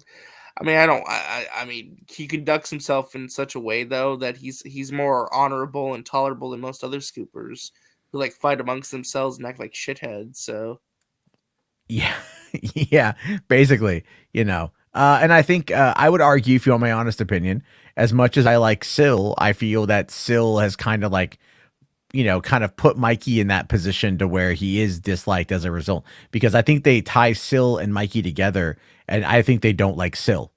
And so then that becomes by default that goes to Mikey. I that ain't fair. But again, I mean, look, Mikey gets like 2 million clicks a month on his website. I don't think those guys get 2 million clicks a month on their website. So obviously, most of them don't even have websites. They just circulate on Twitter and Reddit, like in forums. So Mikey's fun. I like Mikey. Yeah. But I just wanted to say, like, My Time to Shine Hello, she is pretty reputable. So she's saying something on her Twitter account, there's usually some level of credence to it. Don't take it like as the gospel truth, but it's something to think about. I'm gonna tell you right now, I picture Jarbo literally twerking in this friggin' car to fucking WAP. No, I don't twerk in my car, but I do. I rapped along. Yeah. I feel like you twerk. Yeah, but he never said he doesn't twerk to WAP, just not in his car. Okay. I don't really have much of an ass to begin with. It doesn't stop you though. Yeah. We need a video. I mean, it doesn't stop. Twerking. It doesn't stop me, but I'm also not very good at it. We need a video of Jarbo twerking. That's just what it like is. if I was in like if I was like stuck in prison and somebody like saw me and they're like, I'm gonna clap them cheeks, it wouldn't be very good for them because I'm very bony back there. So that would be like, haha, joke's on you. Do it for the YouTubes, Jarbo. Twerk for the YouTube. I'm not going to twerk for the YouTubes. There's got to be some good fucking money involved for twerking for the YouTubes. So guys, if you want Jarbo, no, shut the fuck up. Jarbo, what if you were asked to like participate in WAP the musical? Why would there be a WAP? Hold on. Could I? But like, could I do the part where it's Kylie Jenner? What? Okay. What? Sure. What? I just want to put on that skin tight leotard and like this kind of saunter. Jarbo, if you do a WAP video, I'm not going to do a WAP video. Do a WAP video. I'm not going to do a WAP video. I think it would come across. You don't have to, Jarbo. Saggy's just going to deep fake your face on all the ladies. I am going to have to at this point because he's not letting me friggin' get what I want. Jarbo, that would be culturally insensitive. I'm going to deep fake it right now. Deep fake it right the fuck am I wrong? Now. Command unit says, please no, Matt, stop. Yes, we're having a WAP video of Matt Jarbo. It's fucking happening. Jarbo OnlyFans. We got important. No, we do that now. Lay and Deli, you mean Jarbo OnlyFans? Jeez. Jarbo only. You know the great thing about being a dad? You can make the worst jokes in the world. Everyone's like, dad jokes. But like when you're a kid, everyone just thinks it's stupid humor. Because people say kids make dumb jokes all the time. You're like, oh, they're just a kid, right? But then you get older and you become a dad. You make terrible jokes, and people just like they give you like all the hall passes in the world. Oh, it's just a dad joke. You're like, yeah, that's right, because a dad would joke about like coming with like their kid. Like no, but still, I'll take the foreskin joke is my joke of the night. Okay, wow. That's your joke of the night. That's like the highlight of your evening. It's like probably the highlight of my year, comedy wise. Oh my, yeah. Sorry, that was me. What are you doing? There was a ad that popped up on the app for the deep fake, and she's doing her best. Wow. I'm sorry. I have important scoops to cover, Saggy. Jesus. Yeah. Rel here asks, do they hate Mikey because they believe he's a liar or because it's a petty scooper beef? They claim liar. I think it's the scooper beef. I think it's more the scooper beef than I think it's them, because I think Mikey does take up a lot of the conversation. For a time, Mikey was getting he appeared in Rolling Stones in the Philippines. They covered him. And a lot of these guys who tweet about this stuff, like they don't, and the only one who really gets covered is Daniel RPK, because he creates the scarcity by putting it on his Patreon and putting it behind a paywall. So people get it, and then like Comic Book Resources does an article, and then from there it spreads, and they're like the primary source.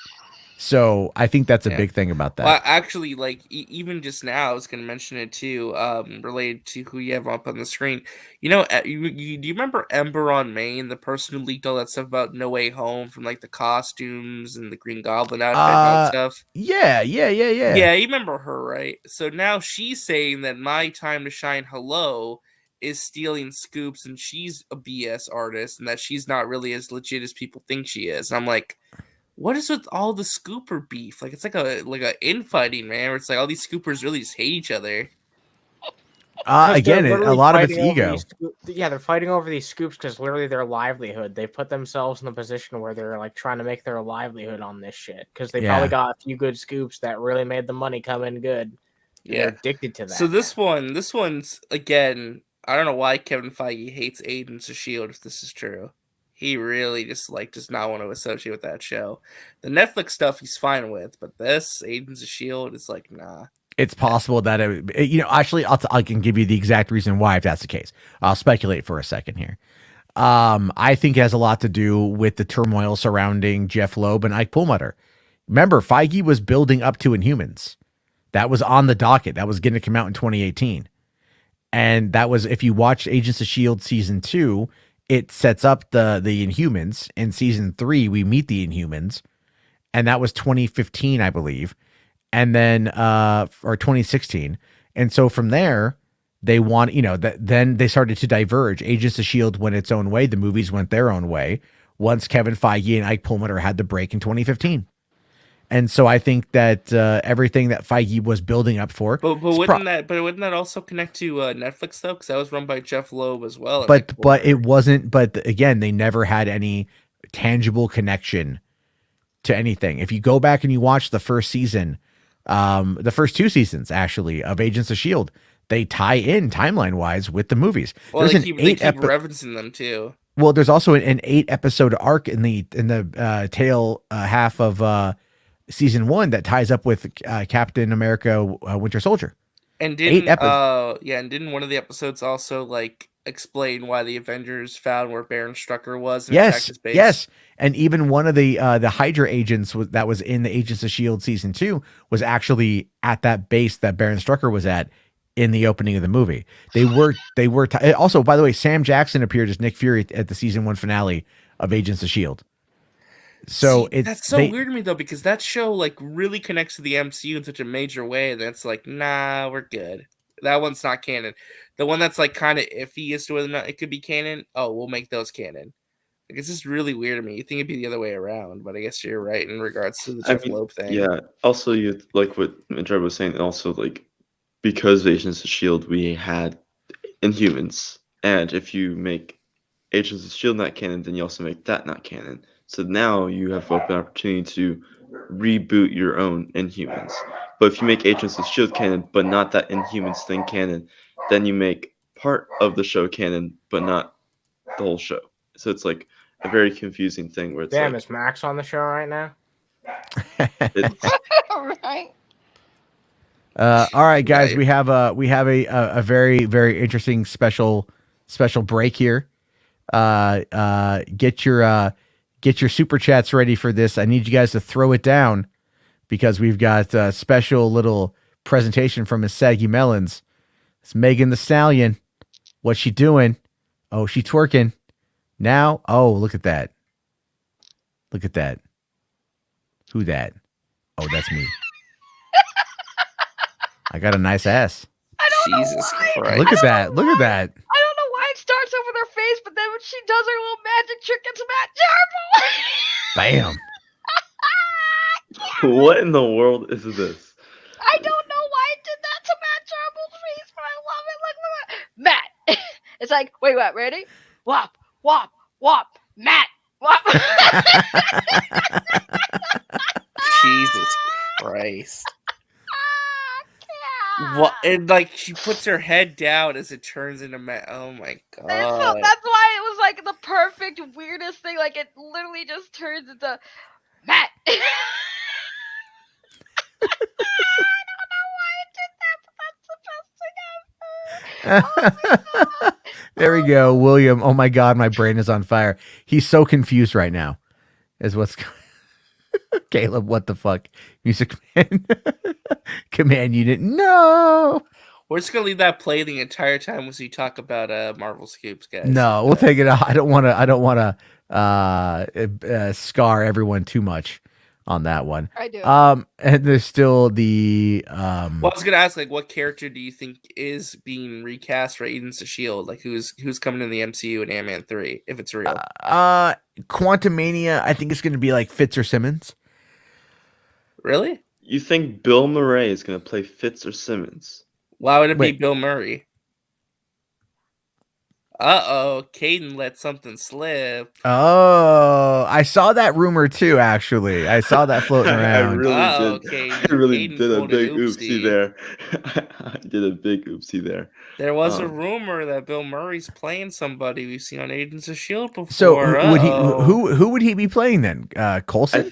no, so basically it's in that thread actually that he's playing this Crixon character, but now that that some people have talked about that, like they're not basically on set that they know he's named Crixon, and so someone told people, like told scoopers and stuff, and the only Crixon that they saw on a Marvel wiki was Kreeler Crixon, who was in Agents of Shield. So they're unsure if that whole thing that he's an Agents of Shield character is true now, because So they're this is a saying that fan Bill Murray's fiction playing wiki. like this one minor character from Agents of Yeah, S.H.I.E.L.D. yeah. Okay, so it's really like not that big. Well, my question is, why would they even bring Bill Murray in to play some random character no one's ever heard he's of? the grandmaster of this movie. Like, you know how I Jeff thought he was Goldblum playing. was. I thought he was playing Scott Lang's dad, though. No, Okay, he's not. all He's right. the he's the monarchy of the quantum realm city that we see in Ant-Man. And a certain somebody lives there, and a certain somebody is trying to take it over. And I'm sure you guys can put two and two together. MODOK. But yes. Well, basically, so MODOK, well, you know, we all see the ending of Corey Stoll's character in Ant-Man when he shrinks, and you see his both arms shrink, and his head explodes. And we see in Loki that we have a giant yellow jacket head. And so MODOK, aka, well, I forget Cody Stoll's character. Oh, Yellow Jacket.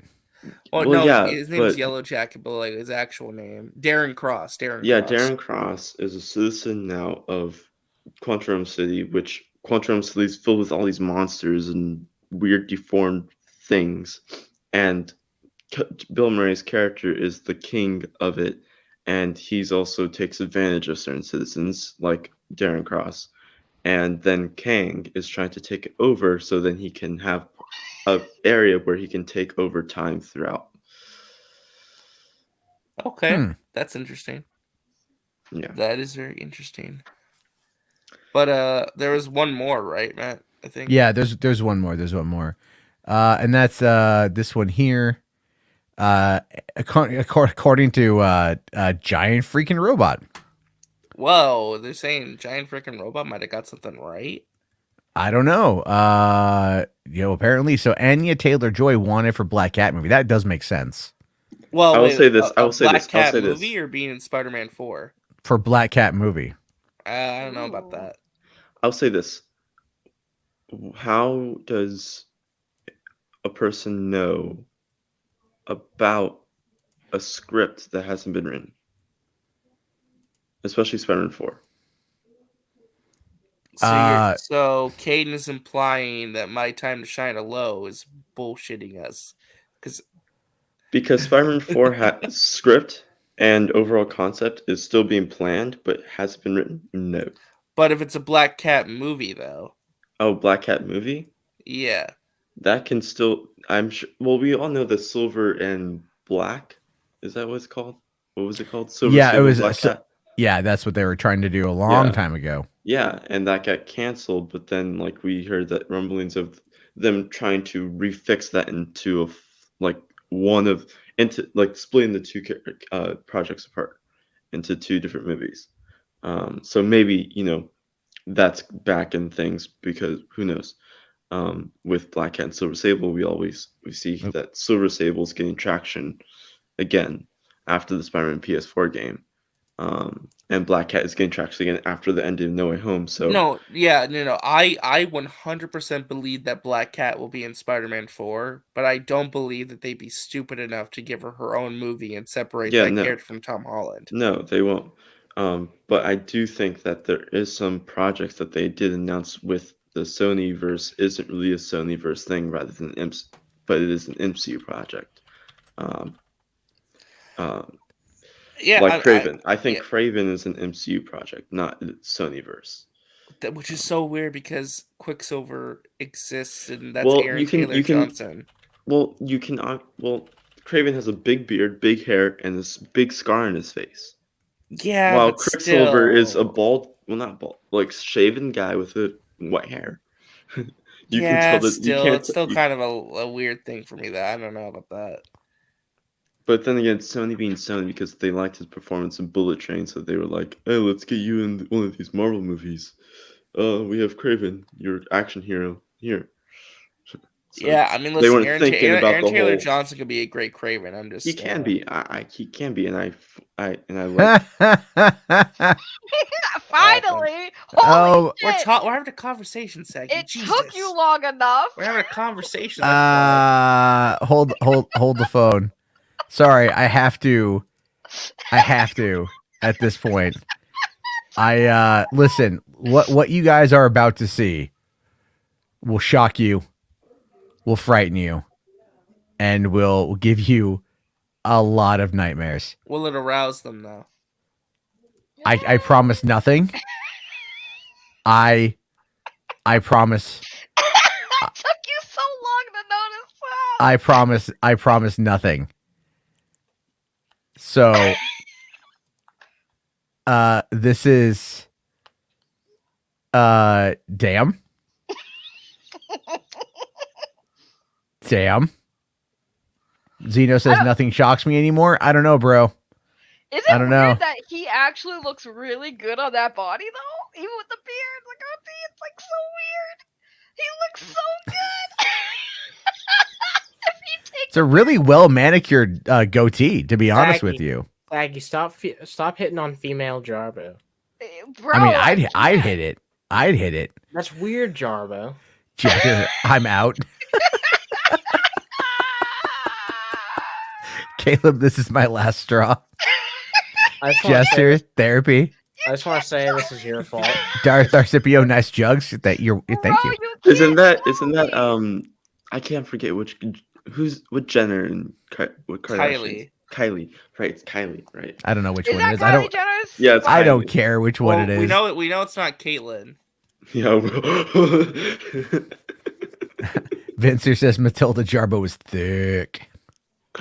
Right? I was laughing so hard. I'm like, bro, it does. I mean, if you just put a beard and glasses and a bigger nose on Kylie, then it does look like Jarbo. Oh well, that's a lot of changes. That's a lot of changes. There you go, guys. It looks great though. All right, I think William already dipped. I think Yeah, William dipped. He's gone. He bailed. William He's had running. enough. He's like, I can't do William this. is back. He said, I just heard Jarbo say he would like to bang his female self. Dude, I mean, Loki dude, would too. Loki. are you does kidding too. me? Loki Like, does too. So that's a thick booty. Dim titties? Just saying. You know what? Like, listen, you can come from behind and then you get a handful and you're good. Jarbo. You don't got to see nothing. Jarbo, I gotta hop off. It's fucking 4 a.m. Yeah, I gotta wrap this thing up here. It's almost 3 hours into this. Oh, shit, yeah, it is. It's late. Your dreams online. I Yes. almost blocked that because I thought it was a bot. It is a bot. It is a bot. Yeah. It is. Oh, it is a bot. William says, okay. wow. It was a I bot. told you, man. I told How am I you. doing bot duties and being on the street panel at the same time? What is going on? It's 4 a.m. So Jesus, such a- Saggy, what do you think? Would you want to see a Spider-Gwen movie? Yeah, Emma Stone? yeah. Do you want to see Anya Taylor-Joy's Black Cat? They don't laugh. No. Do you want to see Anya Taylor-Joy's Black Cat? Is that really a bot? Is that what? Did she sign up for black.com? Oh my lord. All right. Good night, everybody. Jess here says, no, we didn't want a bearded woman fetish, let alone a Matt Jarbo fetish. Yes, you do. Don't even Yes, lie. you do. No, You didn't don't know even you wanted lie. it. You got it. You didn't know you Don't wanted yeah, it. you got didn't it. you didn't know you wanted it till you got it. You just didn't know you wanted it till then. All right, Community here I'm says, outta Matt, wholesome 40K, please, I beg you. It's queued up right now, man. It's queued up right now. Yes, So cleanse Let's our watch our brains. wholesome well, yes, 40K yes, before we go to that's bed. yeah. Wholesome 40K, yeah. All right. I just want to make sure this is correct. The Battlefield Gothic Armada Space Marines trailer. Okay. Gothic. Yeah, this is what he told me. Darth Scipio here says we're all going to get nightmares tonight. Good. Goddamn right you You're are. welcome. You're welcome. You're welcome. You're welcome. What can I say Except you're welcome. Now, I actually listened to that song today. I like that track. By the way, how was Encanto? I was gonna watch Okay, it tomorrow. So sorry. So at first I did not care for Encanto. When I woke up Christmas morning or Christmas Eve morning in Encanto, and I watched it, and I was kind of like I wasn't feeling it. I wasn't awake yet. I wasn't feeling it. And then we have subsequently watched that. We watched it like 4 times on Christmas Day. We watched it again today, like 3 more times. My daughters love it. So I got to sit down and I got to really dive into like watching it. Cause I'm like, all right. So listening to the tracks, the songs, I feel the audio mix is terrible, but more listening to it now, I can pick up on the lyrics and get what they're saying a lot better. I really, really like the movie. It has, it really grew on me. Like the music is actually really solid. It's all about family, and like accepting yourself, accepting your family, even the weirdos, the expectations we put on family. There's a lot there, man. There's a lot there to this movie. And, the music actually is really solid too. So I actually wholeheartedly recommend it. Also Ron's Gone Wrong is another one I really recommend too. So, because of the audio mixing, would you recommend watch the movie with subtitles? Maybe for like the first couple times so you get it here. Jess here makes a good point though. Says Encanto has too many musical numbers. They do. In the beginning half of the movie, there's a lot there. They could probably cut 1 or 2 of them, but at the same time, now that I've heard it a bunch, I like all the tracks. Like when she's like her sister is singing about like the expectation of being the strong one and holding all the burden of the family. The younger sister or the other sister singing about being perfect and how that's expected of her all the time. I mean, these are all things that we can like really reference back to in our personal lives because we all have there's like the popular child, there's like the overachieving child, then there's like the outcast child, so you get a bit of that. And then, it's a good little movie. I really liked it. Okay. There's a lot there. Let's see here. Elsa Christina asks, did you guys already watch Tick Tick Boom? I haven't seen it, so I need to. So who is the next boss baby? I don't know yet, man. I don't know yet. What would be the next boss? I don't know. I'd have to get back to you on that one.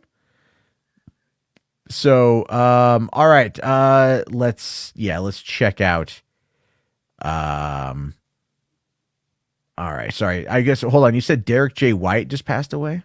Yeah, he was an animator and character designer for like the original Teen Titans, Transformers animated, and a bunch of other stuff. He was the main character designer for Mystery Incorporated. Oh, Scooby-Doo. Yeah. He did a lot of great animation work and character design, sadly. I feel like a lot of people have been dying. Oh, did you also see that the Sharp Objects director died? Yeah, I did see that. Yeah.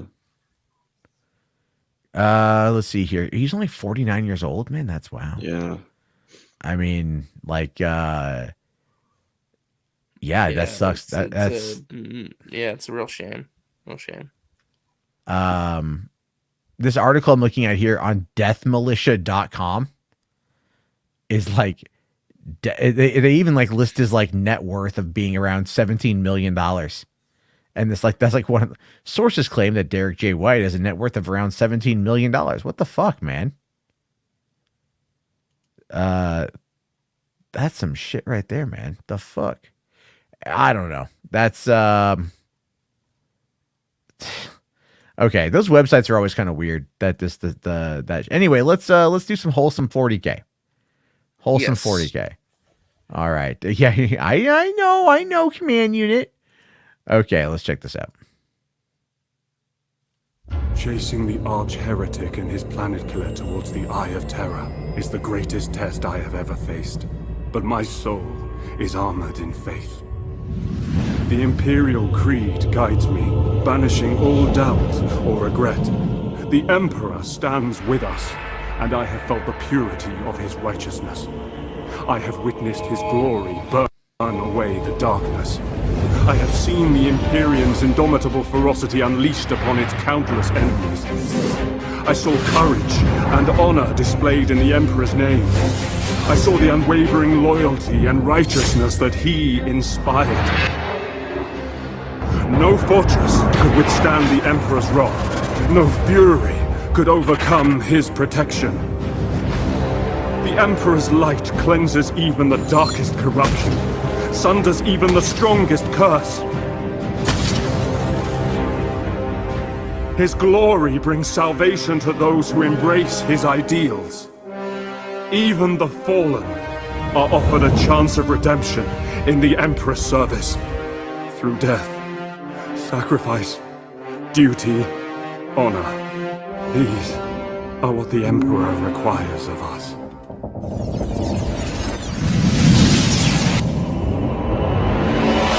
Oh no, explosion.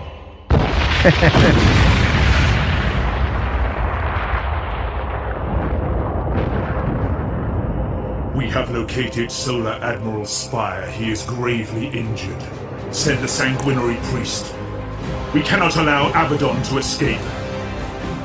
Let our enemies tremble, for the angels of death have come to join the hunt. We shall know no fear.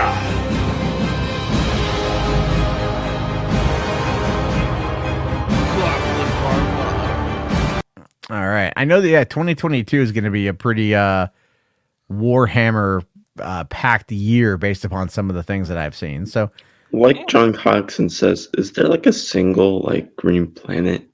I'm not green planet, green plant, or like living, like other than human, living thing? no, that's because the franchise is sponsored by McDonald's Okay. and it's all beige. It's all beige food. Like, you want to get your plate? How about your onion rings and your quarter pounder with cheese? Oh God. McLeod, yeah, I did see that. Yeah. I'm not going to play that though. I got so many content ID claims last night. Holy shit. We watched a few trailers last night and ended up getting a bunch of content ID claims because that's how it goes. But on that note, guys, it is 1:18 in the morning Pacific Standard Time. It's 20 degrees outside. I have not had my heat on in the past 3 hours. So my room is getting a little icy. I'm going to call it a night so I can get to sleep. Caden, RJ, Saggy, where can people find you? You can find me On YouTube. on on YouTube. On YouTube. Oh God. What the hell was that? I don't know. Anywhere found on YouTube. Wow. Okay, Corky from Life Goes On. Calm down a little I bit. know. On YouTube. Let the man speak. No. You can find me at Pop Culture Corner and Little Big C Studios. Sure we're doing a lead on me tomorrow. So yeah, that's at 7:30 PST, 10:30 EST. So yeah.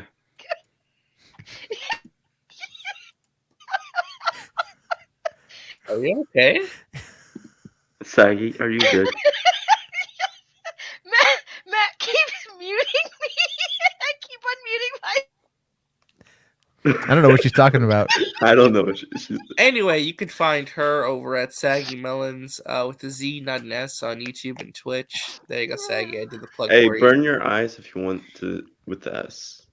Yeah, burn your eyes if you put Saggy Melons with an S, but if you want to see actual Saggy Melons, put a Z So, there. funny story real quick though, before you stop plugging me. I went to go, because people were talking about how they could look up Saggy Melons Exposed on YouTube, and I typed it in and forgot the Z and typed an S.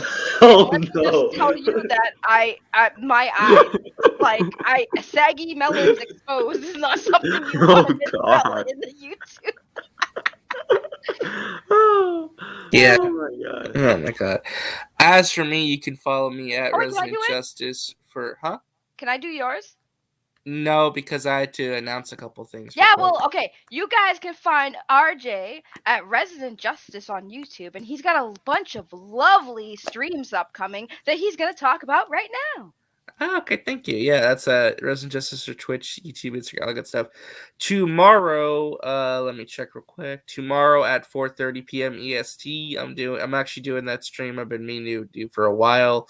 I'll be discussing the future of the Spider-Man film franchise, so that'll be fun. Then Tuesday night, I'm doing a stream talking about DC stuff. Michael Keaton joining Batgirl, what it all means, and then Wednesday around like 2:50 a.m. EST, I'll be doing a live Book of Boba Fett episode 1 watch party on YouTube and Twitch. So got a couple, like 3 different streams playing this week. So for everybody who says they don't make content, kiss my ass. Was that shot at me, you little bitch? Yeah, fuck yeah, it is. Fuck you. Whatever, you wish. Okay. Well then. Sexual tension's so heavy you could gut it with a knife. On that note, or really, Well, what do you know? I love her eyes, bro. You have such a weird fetish for everything. She has beautiful eyes. You can't tell me she doesn't. I mean, it's hard to tell. You like a crackhead's eyes? Stop, Jarbo. She's gonna get lost in them. All right. Well, I don't want to be here for that because, if we all of a sudden start hearing like what sounds like a power tool, we've gone too far as a society. And then I'll talk to you guys. I'll probably be on tomorrow night because literally I'm snowed in for days. So I'll be here. Hopefully I don't lose power. That is the thing I fear, that I will maintain power. Should be okay, though. Well, don't jinx yourself, man. Don't jinx yourself. God, I'm hoping. I'm so hoping. All right, everyone. I'll talk to you all later. Have yourself a great night. Thanks again for watching. Be sure to like the video if you haven't already. There's still 71 of you guys in here. Let's get to 50 fucking likes. One more to go, guys. 1 or 2 more to go. We can get there. I believe in you. And what, like R. Kelly once said, I believe I can fly.